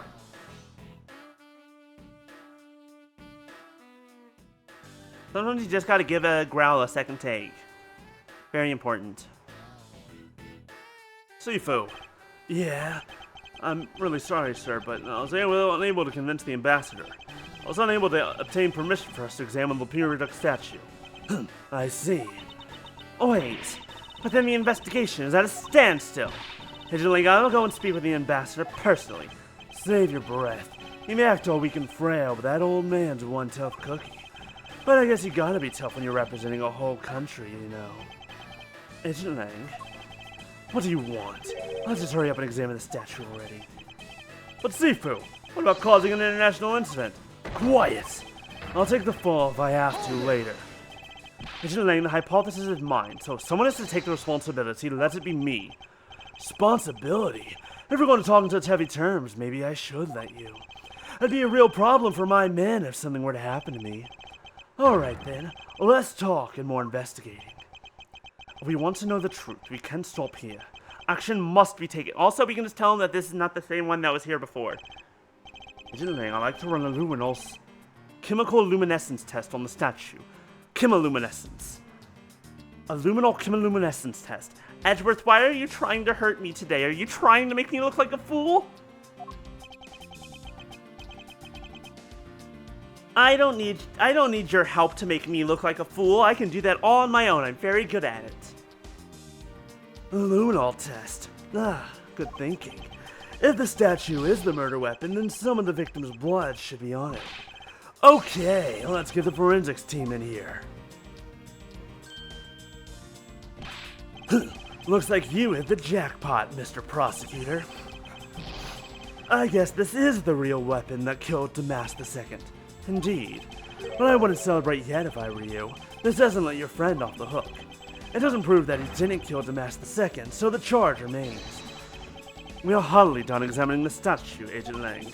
Knowing that it is the real weapon, I believe further examination is required. Huh, you think so? Okay then, knock yourself out. Okay, we have a couple of issues. Oh wait, no, maybe we don't.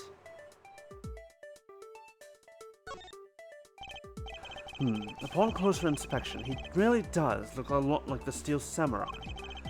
Hey, maybe that's why they chose him to be the Goodwill Ambassador? I actually can't discredit that hypothesis. Or maybe the people at this embassy just really like the Steel Samurai. That's absolutely preposterous. I don't think that's that unlikely. We mustn't go around denouncing people's opinions. And yet, look at how easily you discredit mine. Not that I care why they chose him.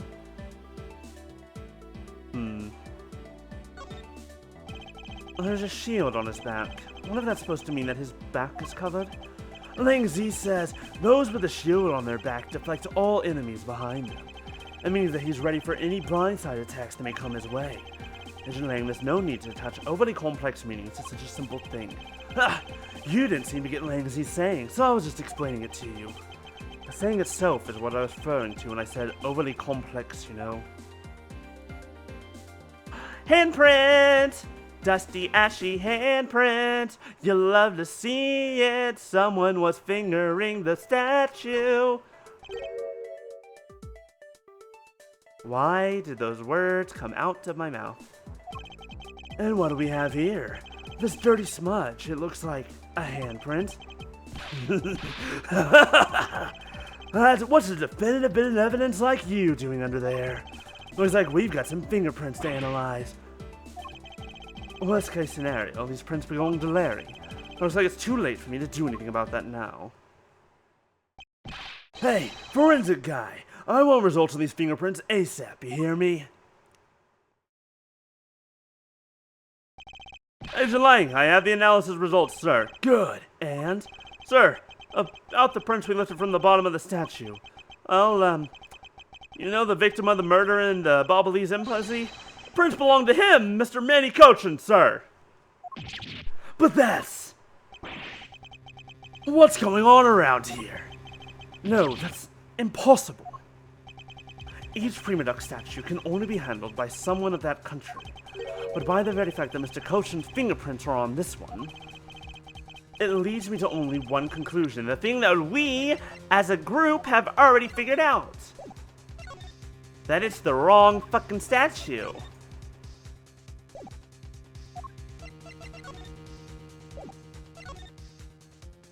Yeah, okay, so in this picture, it's right hand over left hand.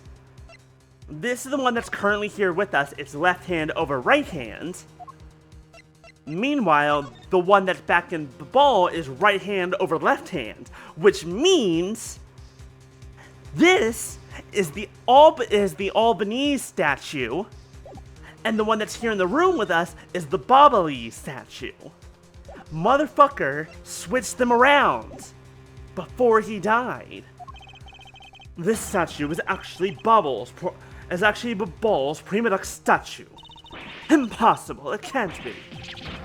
Yeah. Zeddy never once set foot on Bobbly's soil, so he was free to go. However, this new piece of information only served to confuse us even further. The ringleader of a smuggling operation was killed with an alabaster knife in Babor.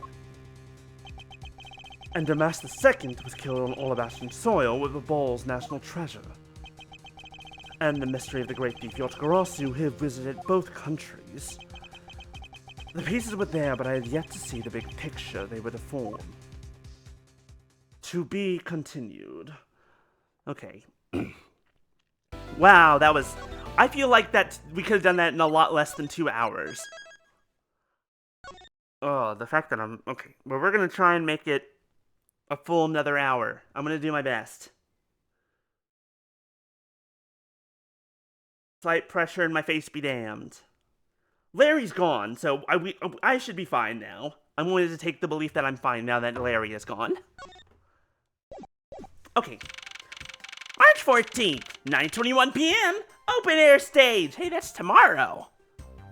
Congratulations, y'all. That's 24 plus 3.5 hours from now.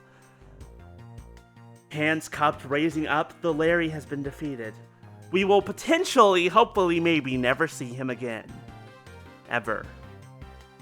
If he's in the second Miles Edgeworth game, I don't know it, don't tell me. It's only funny if I'm shocked by seeing him. I've left the domestic second investigation to Francisca and returned to Babol. I suppose my first order had been this should be to look into Babol's statue. Mr. Edgeworth! Mr. Edgeworth! It's okay, what's the situation? Oh, it's great! Investigating is so much fun!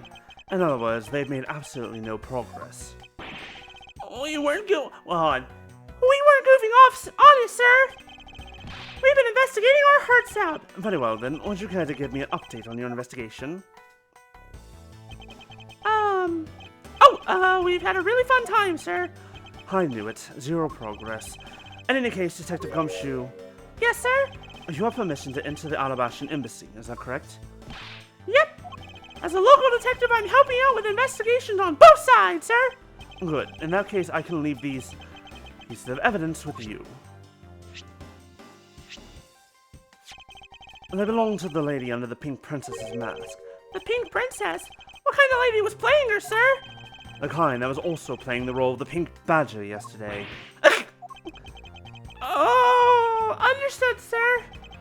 If I happen to run into her, I'll give them back to her. And if I don't, then I guess I'll unload them somewhere. He didn't seem all that enthused to go find her, but I can't blame him. Evidence that has lost their value, given to Detective Gumshoe. Now then, I don't believe I'll be needing this anymore either. What? Are you really going to throw that autograph away? Yes, because that Steel Samurai was a fake. Steel Samurai's autograph scrunched up into a ball and disposed of. I mean, mood. If you want the Steel Samurai's autograph, go find Will Powers. Wait, what? What do you mean by fake? Now then, I believe it's time for a little housekeeping. Unnecessary evidence has been removed. Remaining evidence has been rearranged. I love that it very specifically called out, here, this is Wendy Oldbag stuff. Here's this thing. It doesn't matter that we got rid of everything else. Forget about it. Don't worry. It would appear that the stage is also scheduled to be renovated. You know, I would love to perform on a stage like this. Something like the Greatest Great Thief Show. I should think it would be a bad idea for a thief to show their face to the world. There's a sign here warning passersby to take precautions around this renovation site. You're really going all out, huh? There's construction going on everywhere. Just like downtown. Which downtown? All of them. I don't care what city you live in. You go downtown, there's construction, and it annoys you. Trust me. I know this to be fact. I've seen it. Everywhere. I believe Ambassador Paleno said it was to attract more tourists and visitors. But what can they do with the new stuff they're building? Hey, what do you think they should do, Mr. Edgeworth? How about transforming it into a cult house? Hey, be serious! But I was being serious. Oh, so you're back now, are you, Mr. Edgeworth? You must be tired. At these, you can eat whatever you'd like. And these are discount tickets for a cafeteria they open tomorrow at 10 in the morning. I appreciate the concern. However, these coupons do nothing for me right now. On this open-air stage, what function does it serve exactly? Well, normally we use it for a variety of events. It's all to attract that extra bit of attention to Babol. I heard that tonight over in the Alabashan Rose Garden, Ambassador Alba was to give a speech. You know what? Manny told me that I really should give a speech too. Mr. Koshin told you that? Yes, he did. which is why I thought I should give a speech of my own. But unfortunately, I wasn't able to. Because of the fire the Autogrossi started. Exactly. Ambassador Paleno, I'd like to ask you a little more about the Prima Duck statues. Oh, I see. Well, let me ask you this. Did you know that Alabasta Ball used to be one country called Cadopia? Yes, I know that much about your history. While the Prima Duck statue belongs to the founders of Cadopia. At least that's how the story goes. It was bequeathed to the king of Cadopia as a symbol of the country's wealth. So it was meant as a symbol of sovereignty and the right to rule, I take it? Yes, that's right, which is why both countries are so adamant about their claim. We hold the real statue, therefore we hold the right to rule, is the reasoning. It's pretty petty when you think about it, though, I suppose. But if Alabasta Ball were to re-establish relations, shouldn't that put an end to the squabbling over the statue? I have no reason to believe so.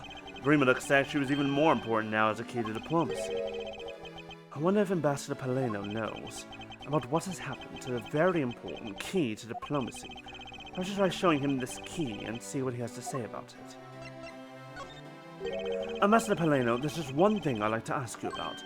Yes! Oh, and don't worry, you can ask me more than just one thing. How about 2 or 3? In exchange, I expect you'll be coming to the ball, yes? Thank you, but just the one thing is all I require. Manny Coach, I'd like to ask you about this man who was your secretary. Sure, I'll tell you what I know, he said. Definitely not suspiciously in the slightest. Thank you for your cooperation, Ambassador. He was, well, if I had to put it in one word, he was an able man. If there's ever anything I need as an ambassador, he was able to get it for me. To think that a man like that had a hand in a smuggling ring right under my nose, going completely unnoticed, definitely had absolutely zero idea that it happened, never knew a thing. Oh my goodness, I can't believe the wool over my eyes has been snatched. I think that's the saying, right? I definitely knew nothing. Actually, I suppose because he was an able man, I was unable to detect his dirty dealings. It sounds like Mr. Cochin had a very sharp mind. Recently, Manny had been really busy. Since I became the Babalese representative at the Country Unification Council, he's been working tirelessly to cover my work for me. I'm sorry, but what is this Country Unification Council? The cuck? People really need to be more careful about their acronyms. People really need to look at these acronyms before they start naming stuff shit. Otherwise, you're gonna end up with the cuck like these guys. Oh my god, what the fuck? Oh, well, you see, as tonight's events proceeded without a hitch, our two countries were to reunify and become one again. But I guess without the... I broke Kayla. I'm not even sorry. What are you playing? What are you fighting? But I guess with how things turned out, that dream won't be realized anytime soon. I suppose not. Ambassador Paleno, if you could please take a look at this for me. The Prima Duck statue sitting in Alabaster right now actually belongs to the ball. So it would appear. I received a call from Miss Von Karma about this earlier. The worst hedgehog in Sonic Generations? Ah, Silver. I think. You're talking about Silver, right? I'm not losing my mind? Ha! I got it! Then you will understand why I wish to inspect the ball's Prima Duck statue immediately. Because the statue currently in your country's possession. Yes, well, I've already inspected it myself. And it is definitely all about statue. I know because it's the real statue. Then you're saying that Babal's was a replica. I'm embarrassed to say it's true, even though I knew that someday it would be exposed. Holy shit. Okay, I didn't see this coming. I'm gonna be real. I kinda had my theories that I'd been saying multiple times. I wasn't expecting that one of them was actually real and one was actually fake, and especially not that one of them actually knew it. I received my orders from the leaders of the ball. And I was to negotiate with Ambassador Alba at this event. I was to negotiate with him and fix the results of the evaluation tonight. to say that we could not determine which statue was the real Hold one. it! Why are you telling me this? Well, because you already figured it out. Our statue is just a hollow gold shell. Even if the ball were to lose face, the reunification of the country is what's important. I'm right in thinking that, aren't I? I'm not making a mistake, right? If you don't know yourself, then I won't pretend to know either. Never thought that by being betrayed by my own secretary, the real Sumo Vault would be given to me. Isn't it simply ironic?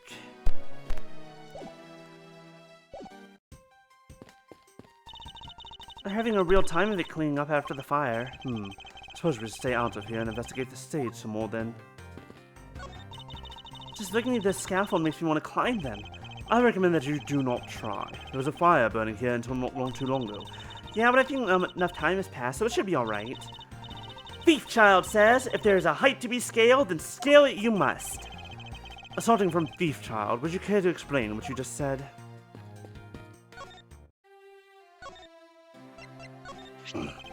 Well, this statue resembles that hero. Resembles the hero. I was thinking, what would you say to changing its name to the Steel Samurai statue? It just might attract a few more tourists to our country. They said we've already seen this. Okay, not important then. Gumshoe, what have you got? Mr. Edgeworth! You look like you're enjoying yourself, Detective.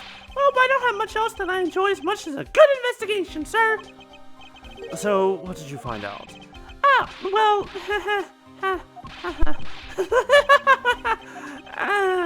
I take it he has found nothing of any particular use, as usual.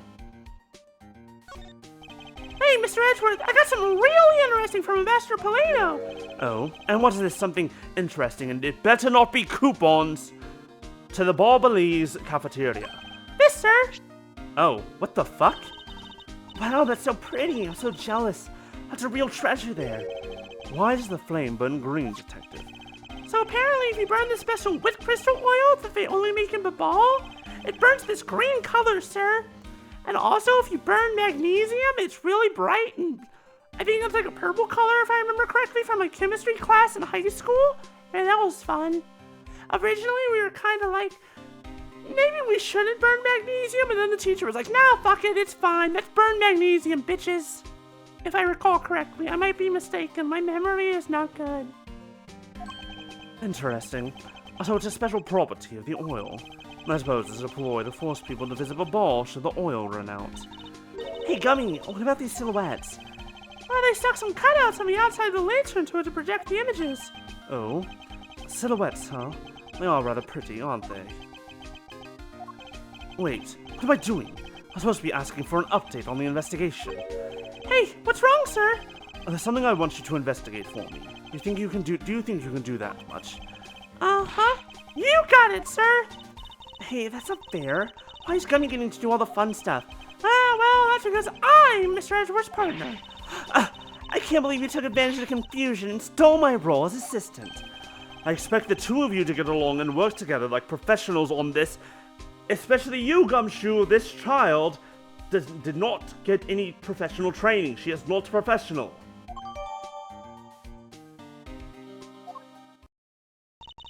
Hey, where are you going? Are you heading back to Alabast? Yes, but before I do, I suppose I should give you a summary of what's happened. Oh, I see. So there's been a murder in both countries using an object from the other country? That's the gist of it. The board is just as strict as Alabast, and their inspection of the people and things that enter the country. I mean that somehow both murder weapons were smuggled into the two countries. That's the only logical conclusion that can be drawn.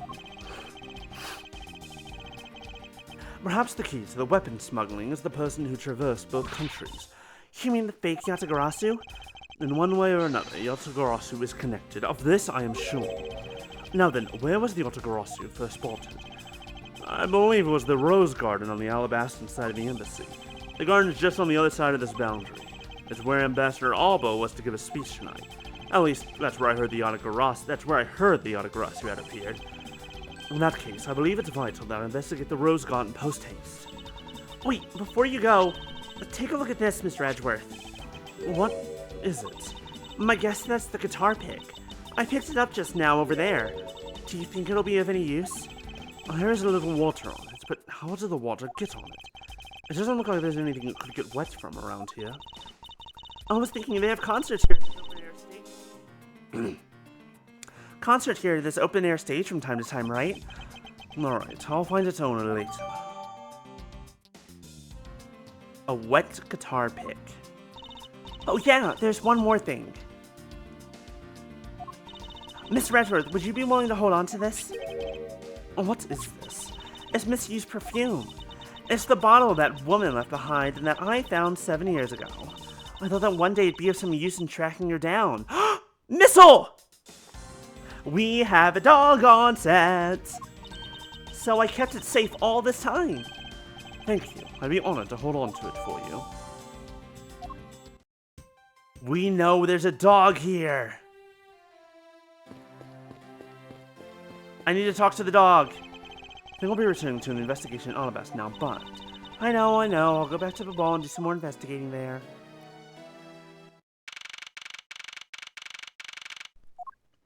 Where's Missile? I need to find that dog. I see you're back, Miles Edgeworth. How are things on the ball? Although, I can't really say I expect much from a scruffy and that girl. The investigation into Manny Cochin's death hasn't really progressed any. However, the investigation into the Yotagarasu has. Ah yes, the Yotagarasu. Even now, I find it hard to believe. A person who can freely traverse between the two countries at will. Preposterous. Well, that's what I came here to investigate. I heard that this is where witnesses claim to have seen the Yotagarasu. Well, that's correct. Ambassador Alba was to give a speech tonight here in Alabasta, and that's when the Yotagarasu appeared. The shadow of the mysterious thief appeared, and just as suddenly it vanished. Why did I have a feeling we're gonna figure out what the shadow was, and that it wasn't a person, it's just something we can replicate very easily? After that, there was the fire at the Babalese embassy that the Yotagarasu started. I vow that not a single feather from the Yotagarasu shall escape my diligence. Begin investigation. A statue of a woman. One of the ladies pouring water. It says that it's a statue of the queen who spoke of love to King Primadox. Well, Miles Edgeworth, it seems that you are lousy at reading a woman's heart. I opened my mouth about a statue, and she somehow made the leap to that. Is it possible that the Yotagarasu hid in these bushes? Of course not! They're rose bushes. He was spending so much time with Scruffy and that girl, they're rubbing off on you. But it's alright. I'll wake you out of your stupor. Now, the next time you feel like sleep-talking, remember that I'll whip you for real. All I tried to do was offer up a possibility, and this is what I get. It's an overturned spotlight here. When the Yotagarasu appeared, the audience that was waiting for the speech to start panicked. I suppose that's when someone must have knocked it over. Having a tough time visualizing the mass confusion that took place here. I thought to use my wit to capture the Yotagarasu. However, there are people in my way, and I was unable to land even a single lash. I suppose this means that some other poor saps were hit instead.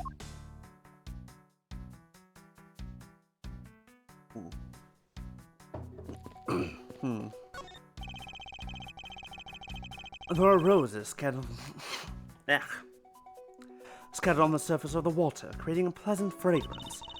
It's not just for aesthetics. This pool's water is also used for putting out fires. I see. Oh! The pool stopped filling itself automatically.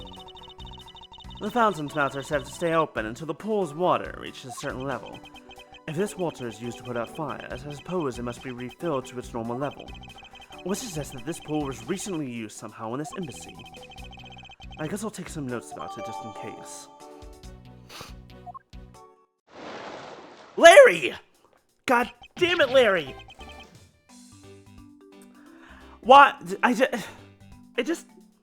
don't... But we were... And you were...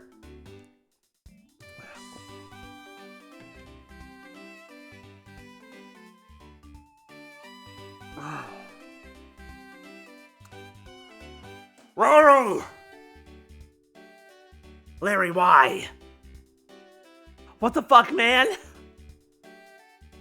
Why were you in the Apparently not! I thought we were done with you!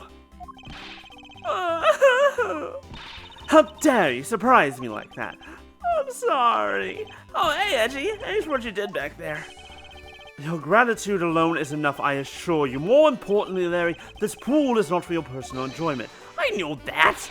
Do you really think that I'm the type to just jump into a pool and swim around for fun? Yes. Absolutely. Objection! Alright then, did you by chance fall into the pool? Nice guess, but no dice. So you know my son, right, Edgy? Your son? I guess I kinda lost sight of him when I shook hands with you lost the Iron Infant? But that's not like a real kid in there, right? I'm pretty sure he's around here when I last saw him. You imbecile, how can you be so flippant at a time like this? What are you going to do if your son fell into the pool?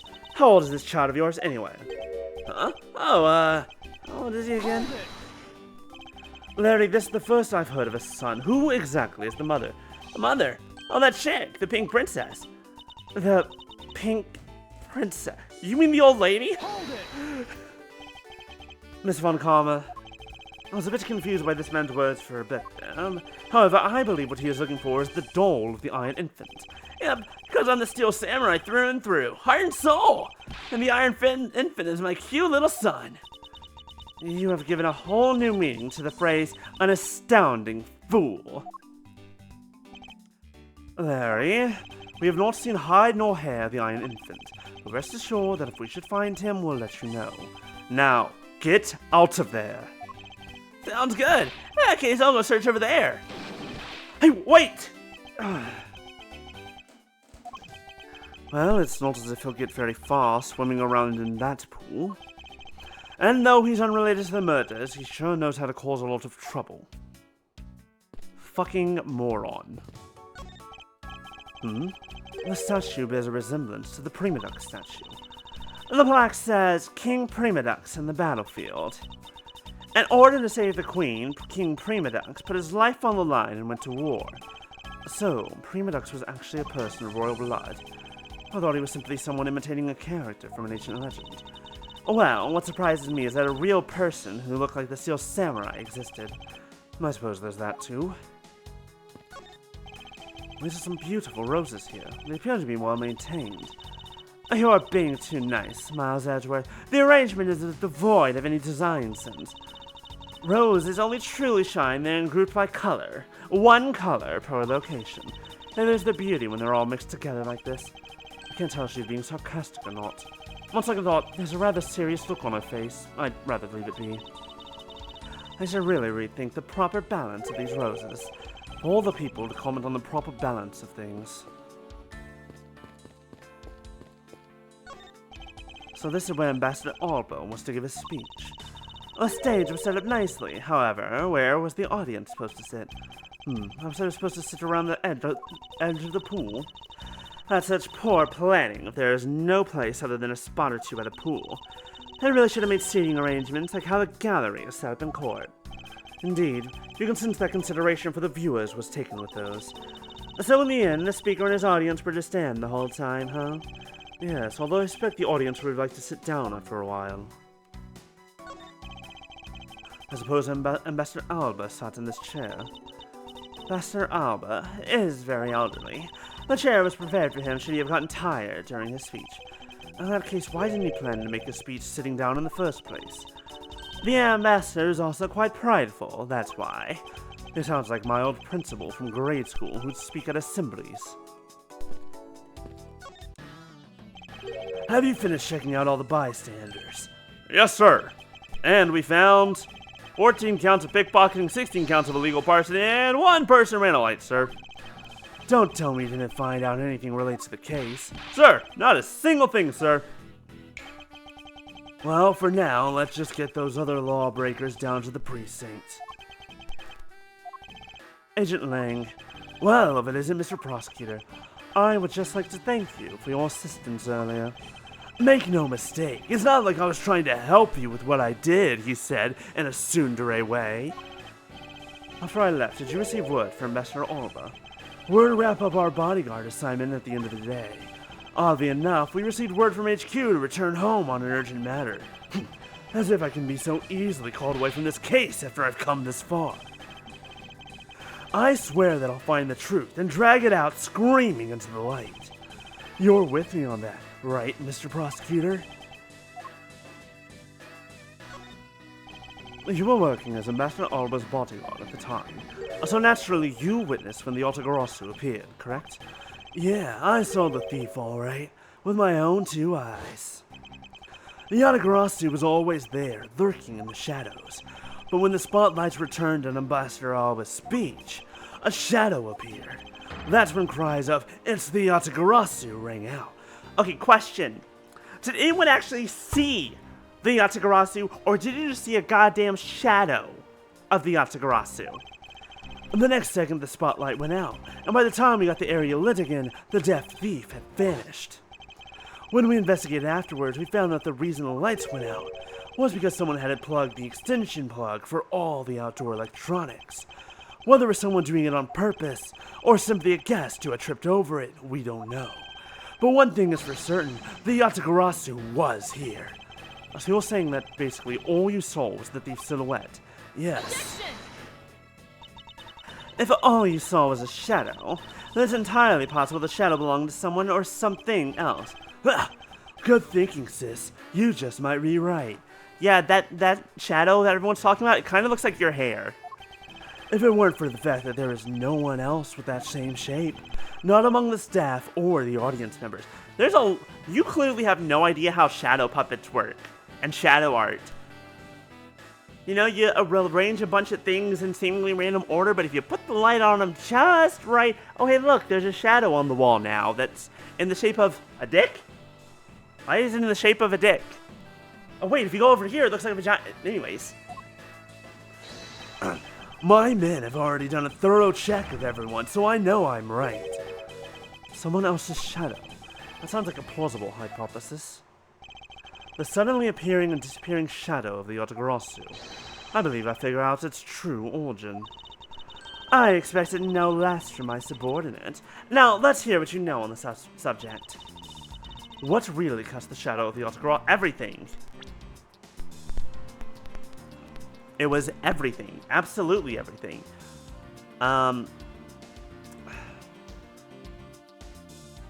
Let me see here. Let me see if I can find out exactly what it was. Or at least at the beginnings. I think it was partially this. Take that! Because it's face down. The suddenly appearing and disappearing shadow of the Otagarasu. Is it not possible that it was created by this statue? Are you playing me for a fool, Miles Edgeworth? This statue bears absolutely no resemblance to the shadow of the Otagarasu. You're correct. However, this statue is but one part of the whole picture. What do you mean by only one part? The other part is something spiky, and would it be this? Oh, is it the other statue? It's another statue. The Otagarasu shadow was made from the shadows of these 2 statues. Made? What do you mean by that? Right now, the spotlights are all over the place. This is because they were moved when the guests were in a panic state.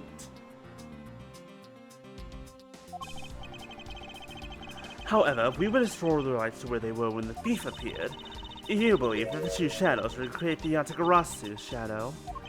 Precisely. Now then, watch as I reveal the true form of the Otagarasu. First, we set up a spotlight to cast the shadow of King Primadux on the battlefield. Yep, called it. The shadow of the king statue would appear on the backdrop of the stage. Likewise, we set up a light on the queen who spoke of love to King Primadux. Her silhouette would also appear on the backdrop. So if we were combined the 2 shadows... It looks nothing like the Otagarasu shadow. Miles Edgeworth, how do you explain this grotesque shape? The way the light needs to be shown on the queen's statue is wrong. What do you mean by that? I believe that the whole of the king's shadow needs to be used for this to work. However, in the case of the queen, I don't believe her whole shadow is needed. Rather, the person who created the shadow only used one part of the shadow. Her hand! fill in the rest. Why didn't you see? You're right, I apologize. It was this part. Take that! Think back to what is missing in our shadow. 5 long, thin areas, correct? Now, what does that remind you of?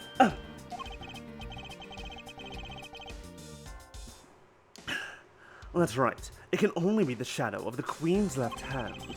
Francisca, can we please adjust the spotlight's position so that it only shines on the Queen's left hand? Alright, let's give it a try and see what we get. Oh my goodness, it's the Yatagarasu! Yeah, this is exactly like the shadow I saw. The culprit must have changed the spotlight's positioning beforehand, and then pulled the plug after people saw what the culprit wanted them to see. In the panic, the guests must have moved the spotlights around, which we can assume was also part of the culprit's plan. By the time the lights come back on, the Yatagarasu's shadow had vanished, which means that the shadow was a construct from the very beginning. So you see, the Yatagarasu never did visit Alabasta tonight. The only country that they visited was Babol, although it can be assumed the Yatagarasu had an accomplice in Alabasta. An accomplice? But who? I haven't figured that out yet, but I assume it was the person who said at the Shadow Show. I sense that the biggest clue yet to solving this case is the existence of this accomplice. Investigation complete!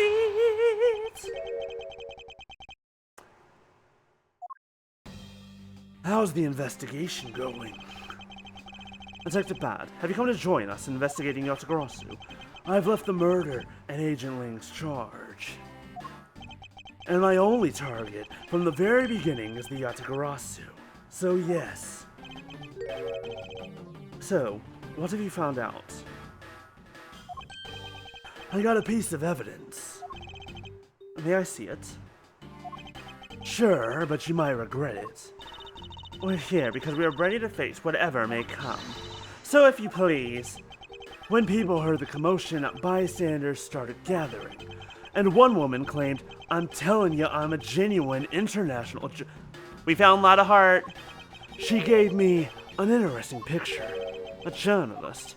Well, actually, she's a freelance cameraman.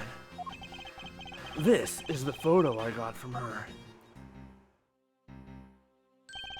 What in the world? The Yatagarasu is flying through the air. The times they are changing. It's not just man, but evidence. Even they lie to us now. When was this photo taken? Apparently right after the fires on the 4th and 5th floors. Right after the fires on the 4th and 5th floors were put out. It was taken from a nearby building that you can see the embassy from. I see. So this was taken after the fire. The blur in this picture took off from the Babalese embassy, flew over the boundary, and headed for the embassy of Alabama. This is simply not possible. People are incapable of flight. Is that a fact? I've had the pleasure of dealing with a case involving a flying person once. Actually, come to think of it, I've come across a case like that as well. Too, actually. I have a feeling if I remembered the original Ace Attorney trilogy better, I'd know exactly what they were talking about. Maybe it happens more often than we think. Because there's also... Here's the thing. It happens again. It happens again. In Dual Destinies. It happens again. There's a flying person. Am I up to the task of solving the mystery behind this photograph? Well, the Yatagarasu took off from the Babalese embassy, so I should start from there. Francisca, I need to return to the Babol investigation for a bit. Alright. I'll continue investigating on this side of the building. Alright, I'm counting on you. Because the Tengu was flying. No, not the Tengu, the crow. That Yatagarasu. Oh, that was a Yatagarasu, wasn't it? Huh. Huh. Huh. It all comes back around. Yes, let's.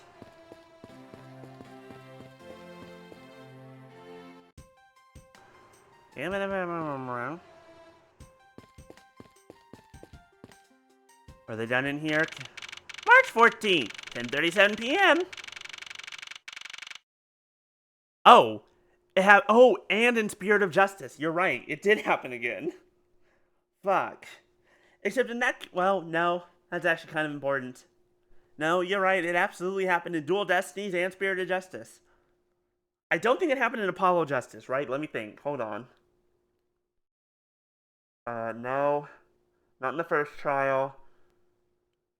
What was the second trial in Apollo Justice? Not in that. No, not in the second trial. Not in the fifth trial. I don't think there was ever a flying person in Apollo Justice. But boy, does it happen a lot.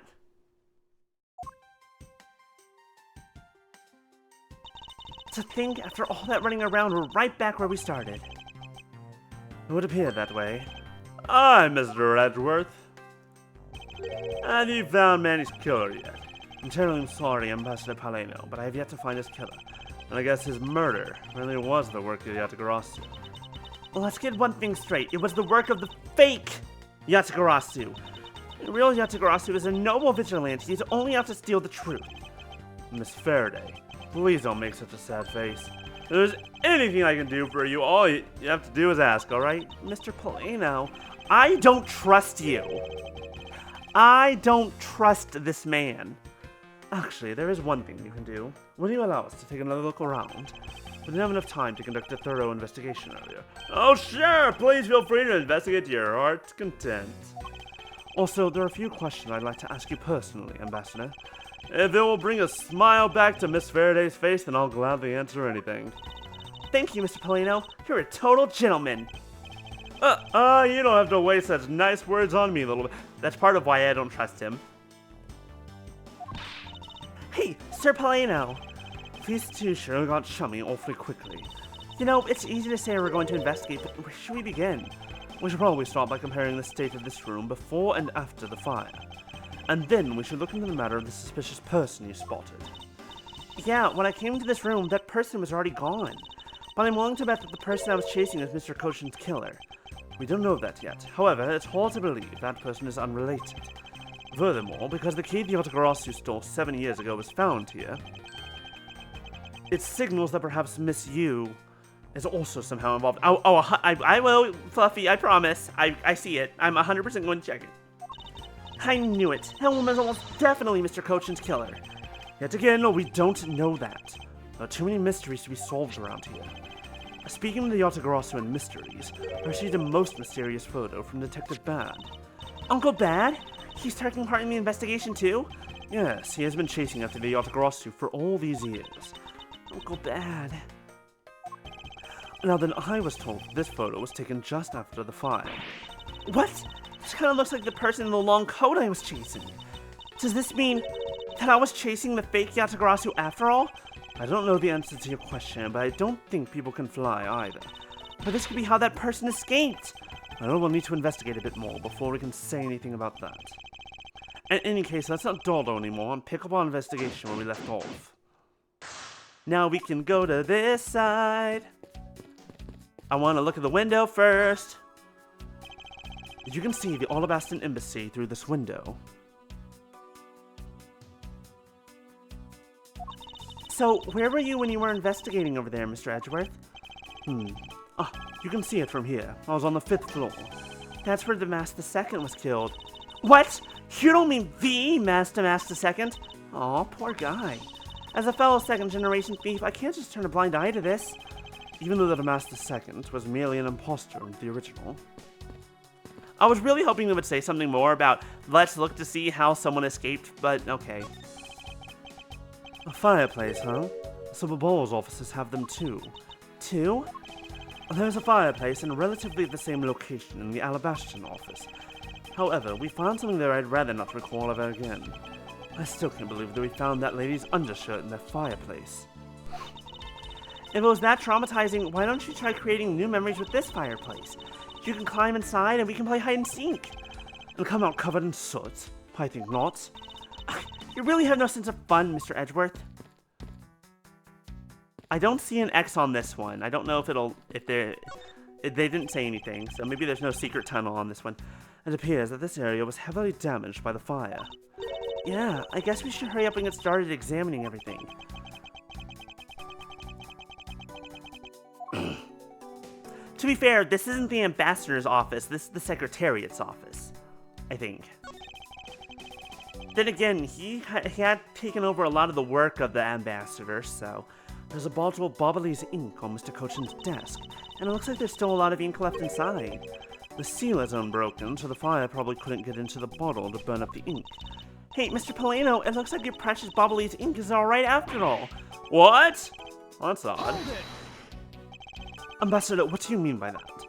Well, it's just that there's something strange about the ink. Would you mind elaborating on that statement for me, please? We have important information. Well, hold on, I'm not done over here yet. Doesn't the ink burn people? Probably not. We don't know what the ink does. The ink just is, and is used in counterfeiting. It looks like a bunch of flyers with coupons attached to them. The boss shares gives away a lot of different coupons. Maybe I should create one of my own. I call it the Great Thief Coupon. And what kind of discount would that net you? The 5-finger kind, what else? And I'd steal an extra thing or two for the bearer. Things such as the truth. What else would I steal?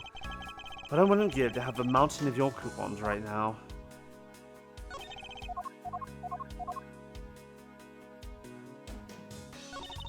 So I guess embassy phones are just like normal phones, huh?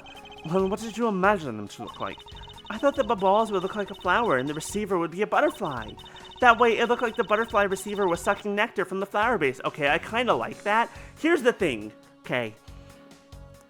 When I was but a child, there were many novelty phones like that. Mainly rotary phones. When I remember them being, not you, Kayla, this K. If I say K, that either means Mod K or this K. If I say Kayla, that's you. But it's okay. It's okay, Kayla. So many Ks. So much is happening. If any country had a flower phone, it would be Alabasta, don't you think? When I was a young cyborg! Very nice.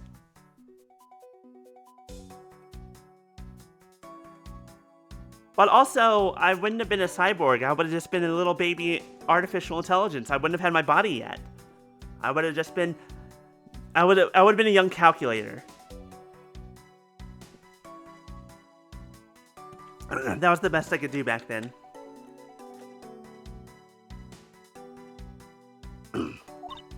Oh, then maybe the phone I envisioned would have been from when they were in Cadopia? There's really no point in asking me about something that never existed in the first place. You know what you lack, Mr. Edgeworth? Curiosity and an imagination. That looks like a very comfortable chair. Well, it doesn't look all that broken, so why don't you try sitting in it? No, I'd better not. It's very important that we preserve the crime scene at all times. Wait, but you're always touching all sorts of things at crime scenes. That's because I am a prosecutor and it's part of my job to examine things. The recalculator, you mean? I have no idea what it would look like. I'm imagining just like one of the regular like basic calculators, and then in high school was my TI-83 phase, which that was, you know, the years I legitimately had a TI-83 calculator. And then finally I upgrade to a small computer, and then finally this Android body. And my job is to be a great thief. Which is exactly why you are not allowed to touch anything.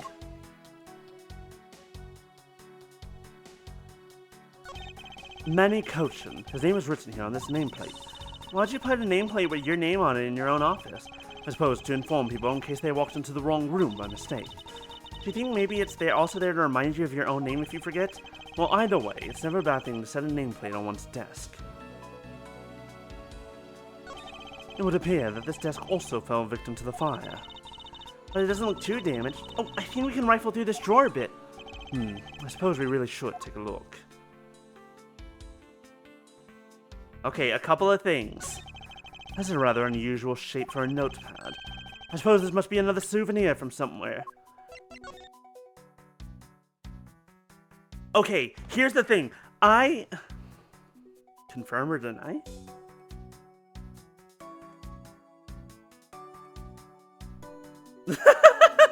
You know what? I'll confirm that, sure.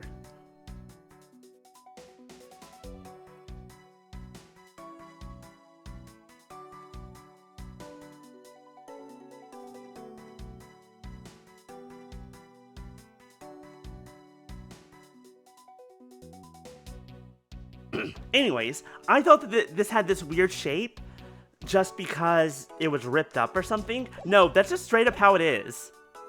That's stupid. It seems that the contents of this drawer survived the fire rather well. Now that's a sturdy desk. I guess that's the value of solid wood construction. So is there anything useful in here, Mr. Edgeworth? Is this what's connected to any evidence I have? Eureka! The shape of this notepad matches the shape of this note we found. Hey, you're right! What is it? It looks like something straight out of Monument Valley. Oh yes, that notepad is a souvenir from somewhere in your country. We've been collecting them for the purpose of studying them, you see. Yes, I do. You do seem to be quite passionate about it. Oh, would you like to see my souvenir collection? I'd love to show it to you. Are you sure they haven't been burnt to a crisp by the fires? Ambassador Polino, I wonder if you might recognize the handwriting on this note. Oh, this looks like Manny's handwriting. I see. In that case... Oh, did you figure something out? Oh, this note was found in Alabast. Specifically, it was found being firmly grasped by the murdered Damas II. Damas II? This note... Yes, it was a request from Mr. Cochin for Damas II to steal the Prima Duck statue. What? Manny tried to steal Alabast's Prima Duck statue? It does. We would know for sure if we could run a handwriting analysis. Ambassador, do you have any documents that were handwritten by Mr. Cochin? Yes, I can gather a few and give them to you. I'll have to ask Detective Gumshoe later to run the analysis. Can't believe that Manny would even think of doing something like this. Do you have any idea as to why he would have requested the theft of the statue? There is one possibility, but mind you, it's just my personal speculation. Anything you can tell me would be of great help, Ambassador. Okay, now we go talk to him. Now then, Ambassador, I'd like to ask about your movements before the fire broke out. Before the fire? Which fire are you talking about? Which one? There was more than one tonight. Huh? Oh, I see. I guess you didn't hear about it. We had 2 fires here at the Bobbleys Embassy tonight. What a bother all that was. Wait, but the only fire we know about is the one after the Jammin' Ninja show. Oh, well, the first occurred at the start of the Jammin' Ninja show. Luckily, only the 4th and 5th floors of our embassy caught on fire. Not wanting to cause a panic among the theater goers, we decided to keep it internal. And the fire after the Jammin' Ninja show was the second one of the night. Exactly. So the fire I witnessed was the second one. I'll come to think of it, didn't Detective Bad make reference to the first fire? When was this photo taken? Apparently right after the fires on the 4th and 5th floors were put out. I suppose this means that the photo was taken just after the first fire was put out. So in other words, this is this is before we saw Kay saw the suspicious figure and ran to this office. So then, what was the extent of the damage in the second fire? The second fire was contained to this floor, the 3rd floor. I think it was leftover embers from the fire on the floors above it that caused it. That's, how should I put this, a very bad stroke of luck. My office on the 5th floor, Manny's office here, and Manny himself, all gone in the blink of an eye. I feel so sorry for you, Mr. Polino. Oops, look at me going on and on. Now then, what was it you wanted to ask again? Oh, we were discussing what your actions and whereabouts for today were, and if you happen to know what Mr. Cochin's actions and whereabouts were as well. Yes, very well. Let's see. I've been quite busy all day, from morning until now. First, I woke up and then I brushed my teeth and I had a roll for breakfast. Hold it! Fascinating. How about if you just skip to the relevant parts for me? Oh, you'd like a condensed version. All right, I can do that for you. Well, say this morning I woke up and had a piece of toast. Right, what do I do? She won't stop talking now.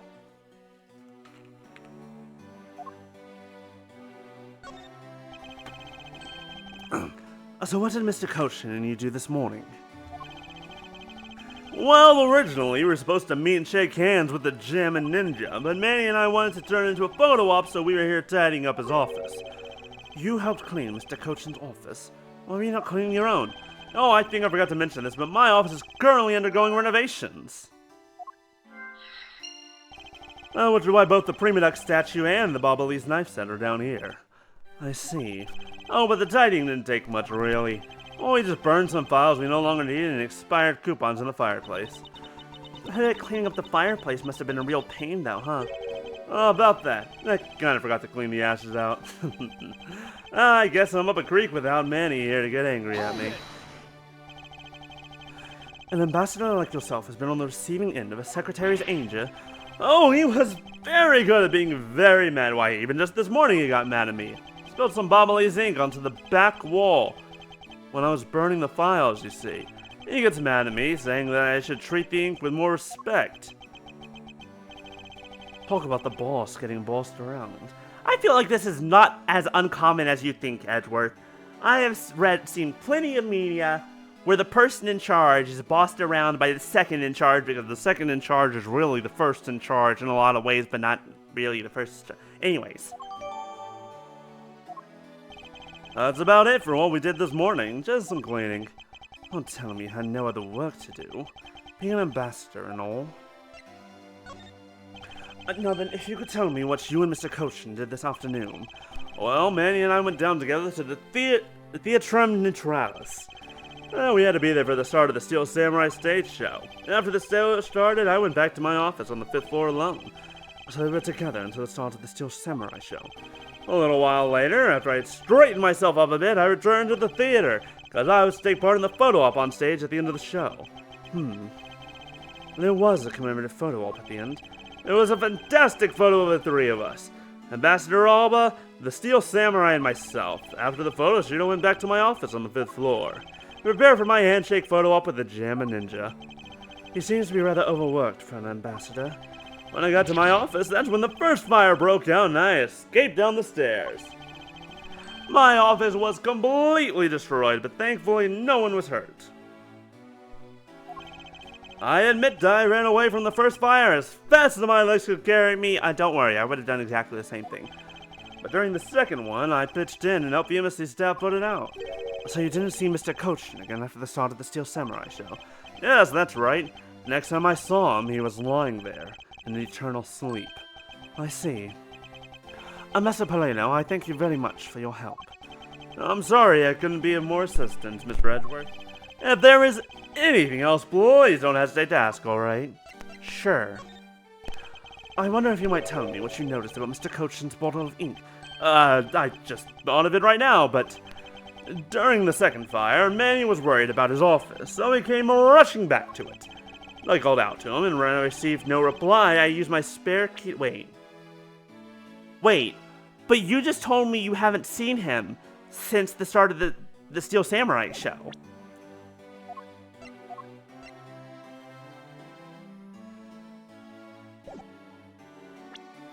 Didn't he? Or am I crazy? You didn't see Mr. Koshin again after the start of the Steel Samurai show until he was already dead. And when I received... And you literally just said Manny was worried about his office, so he came rushing back into it. But when I did, I was greeted by roaring green flames. The flames were so big that I wasn't able to see into the room at all. The fire was green. What was the cause? Well, wood crystal oil burns green when it's lit, as you can see by this lantern. And Bobbly's ink is made from the same oil, which means it would also burn green. You know, I thought it was Manny's ink that had caught on fire. So that's why I was surprised to find out there was still a bottle of ink left on his desk. The case that perplexing green flames. Talk about a mystery. What exactly was it that caught on fire in here? I believe that you said you might have an idea as to why Mr. Cochin hired Damas II. Actually, I fear it may be my fault. As I was telling you earlier, we were to determine which statue was the real one as a part of today's event. But because the Yatagarasu and the fire here, that got cancelled, didn't it? I'm actually relieved the rest of the event has been cancelled. Where you see Babal's statue, well, it's just a replica. And did Mr. Cochin know that about Babal's Prima Duck statue? Of course he knew! That's why he was the only person I could consult with. We have to do something once our statue was revealed as a replica. As to be expected, I was very nervous today, as this would impact our country's authority. Yes, I understand. Well, when I told Manny my concern, he said, let me handle it and it'll be alright. I'll find a way to make sure you're the ambassador of the reunited Cadopia. At the time, I thought he was trying to cheer me up. But when I saw that note, I realized he was serious.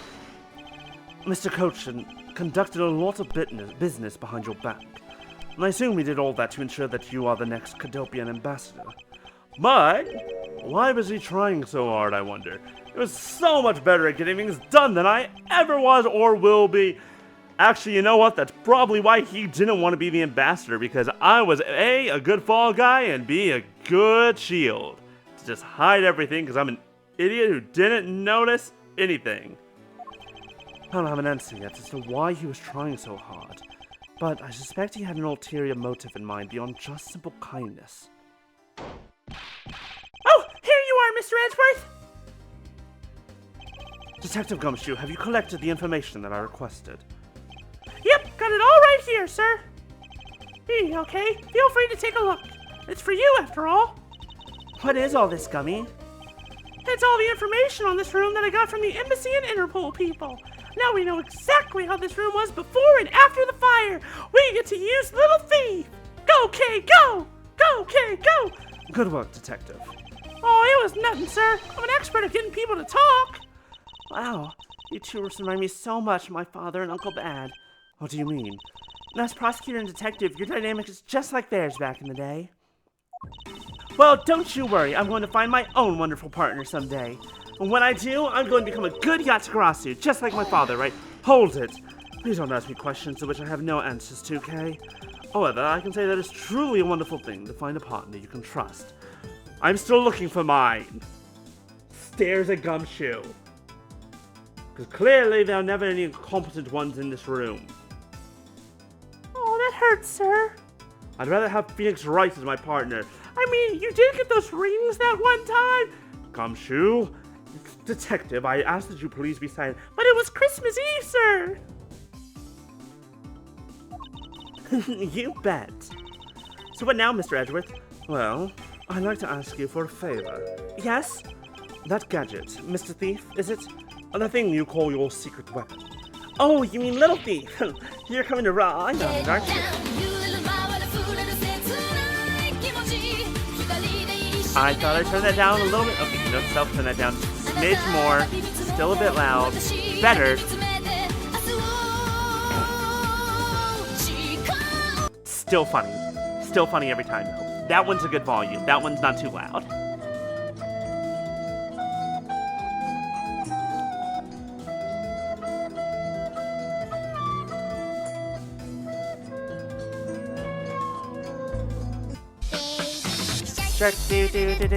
No. Okay, we can just talk over that one for a bit because that one's been known to get me flagged on YouTube. But it's fine. Hi, Nico. Where is it? Here it is. This one can go down a little bit more. Get down, you little flower, the fool, and the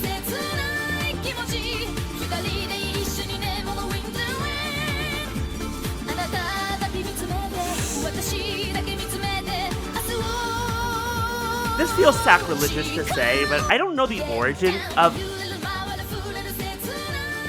Thank you for all the bits, Fluffy.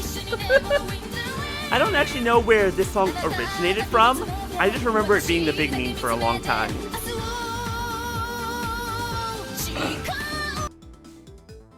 This concludes the dance break. I hoped everyone had a good time. don't need a crutch like that. I'm only asking because I need it for the investigation. From the information Detective Gumshoe gathered and the ambassador's testimony, I'd like you to please recreate this room as it was during the third floor fire. You got it. All right, here we go. Dark skies of evening, when no other bird dare take wing, one alone remains all-seeing. Now, witness the true power of a real modern-day Robin Hood. Ding, ding, ding, ding. It seems there are other things besides what the ambassador mentioned that have changed. It's possible you might find the escape route the person K-Sol used as well. Oh, what is this? Is it some sort of light show I was not told about? This is the power of a true vigilante. It's recreating the room with the info I inputted. Really? That is certainly one interesting device you have there, Miss Faraday. I believe it's about time we return to our investigation. Okay. I think the most important thing is... a fireplace. So we'll... No, we already know this! We already know this! We already read this. Okay, moving on.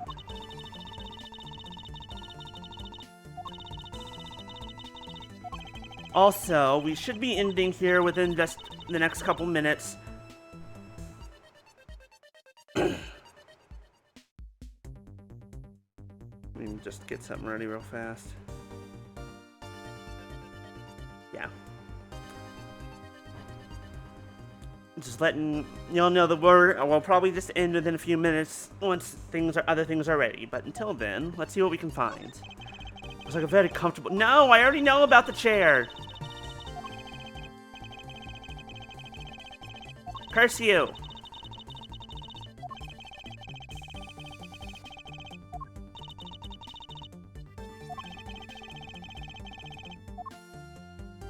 Okay. As you can see the Olabaston Embassy through... Once again, we also already know this. This is not helpful.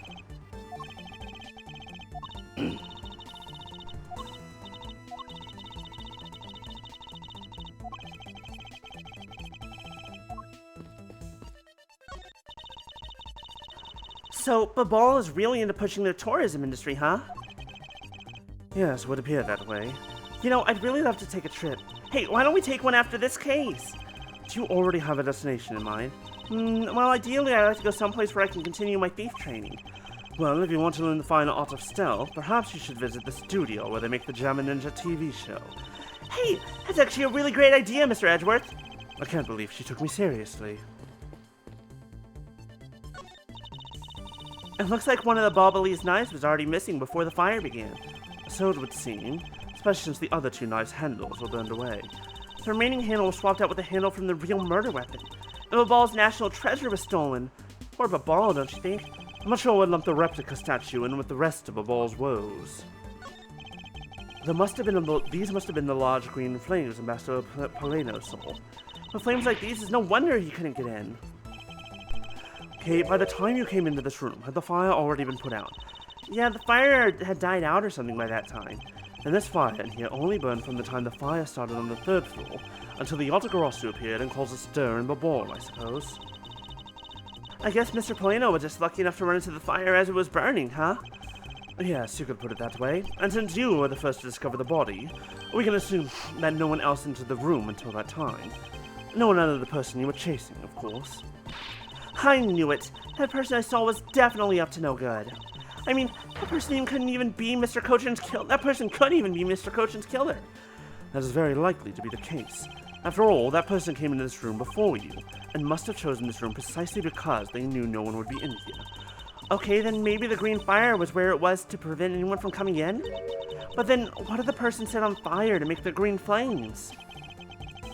Well, whatever it is that person burned, it made a rather sizable fire. And since the fire's green, well, we've seen something that burns green, right? It's a bit tinier than these flames, but you get what I mean. Yes, and I do believe that what you are thinking is exactly why these flames are green. Which fire-related piece of evidence burns the same color as these green? It's these... This silhouette lantern. Its green flame comes from the wit crystal oil it's burning. Yeah, that's the fire I was thinking of too. I love the green it gives off. I think we've now established that the green flames were caused by wit crystal oil. Furthermore, we know that there is only one other thing made from wit crystal oil. Oh, you mean that thing Mr. Polano was mistaken about, right? Yes, precisely. As we found out earlier in our investigation. What? I don't get it. Can you explain it to me, sir? Fine, I suppose. I'll explain it in a way that even you can understand.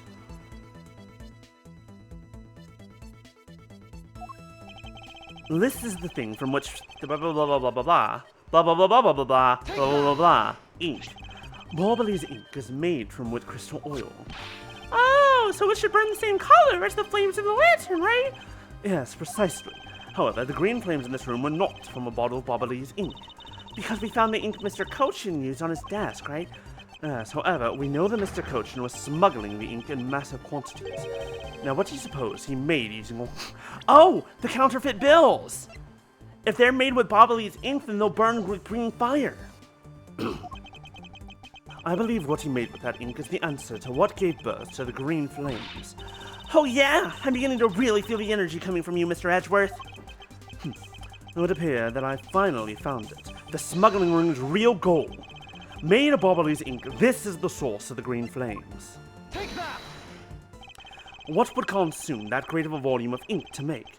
That would be the counterfeit bills that the smuggling ring made and are circulating in Zhangfa. You're kidding!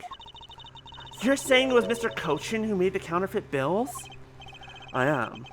I believe you could even go so far as to say that he stole Babal's printing press. Ambassador, Mr. Cochin had permission to freely use the printing press, correct? Why, yes, and I do remember seeing him use it in the middle of the night. But never did I think he was using it for such a foul deed. Ambassador, because of your secretary's crimes, you will need to be investigated as well. Ah, yes, I suppose so. We've caused a bit of trouble for a few countries, haven't we? It's my duty to search out all who shielded Mr. Cochin and concealed his crime, for they are the ones who started the fire in order to destroy the evidence. Okay. Now that we have that, I feel like it's a good place for us to end it. I thought it was gonna, I legitimately thought it was gonna end a little bit more, but you know what, it's fine, we'll save there. Thank you all so much for joining me. I'm hoping that we finish this episode next week, and we can start on Miles Edgeworth Ace and Returning Investigations 2. We can start on the second game. Ooh, hi Maya. You're just in time, we're signing off. Here, I'll get some water, I promise.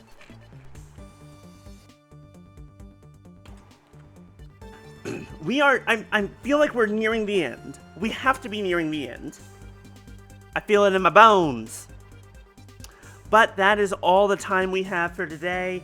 Thank you all so much for joining me. I'm sorry, Maya, the VOD will exist though. Okay, I'll hydrate again. Okay, I'll hydrate again and again.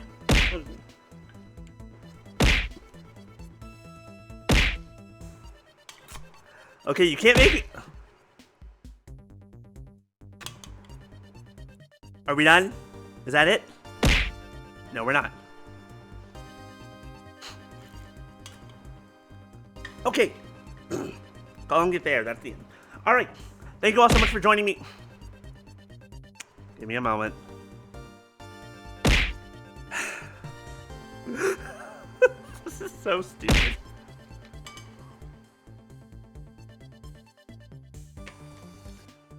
Okay, we're gonna raid Caden for more Pokemon. Y'all have a great night. I hope you all enjoy yourself. I hope you all get some food. Apparently. Hi, Swift. Am I forgetting anything? No, we finished Atelier, so Saturday we're gonna start Digimon Story Hacker's Memory. That should be fun. So if you want more Digimon, come by on Saturday. Discord, good place for just hanging out, just for chatting, and also polls and helping me figure out what games to play, that kind of stuff. Beyond that, is that everything? I think that's everything. Yeah, that's everything. So I will see you all later. You all have a great rest of your night. Bye, y'all.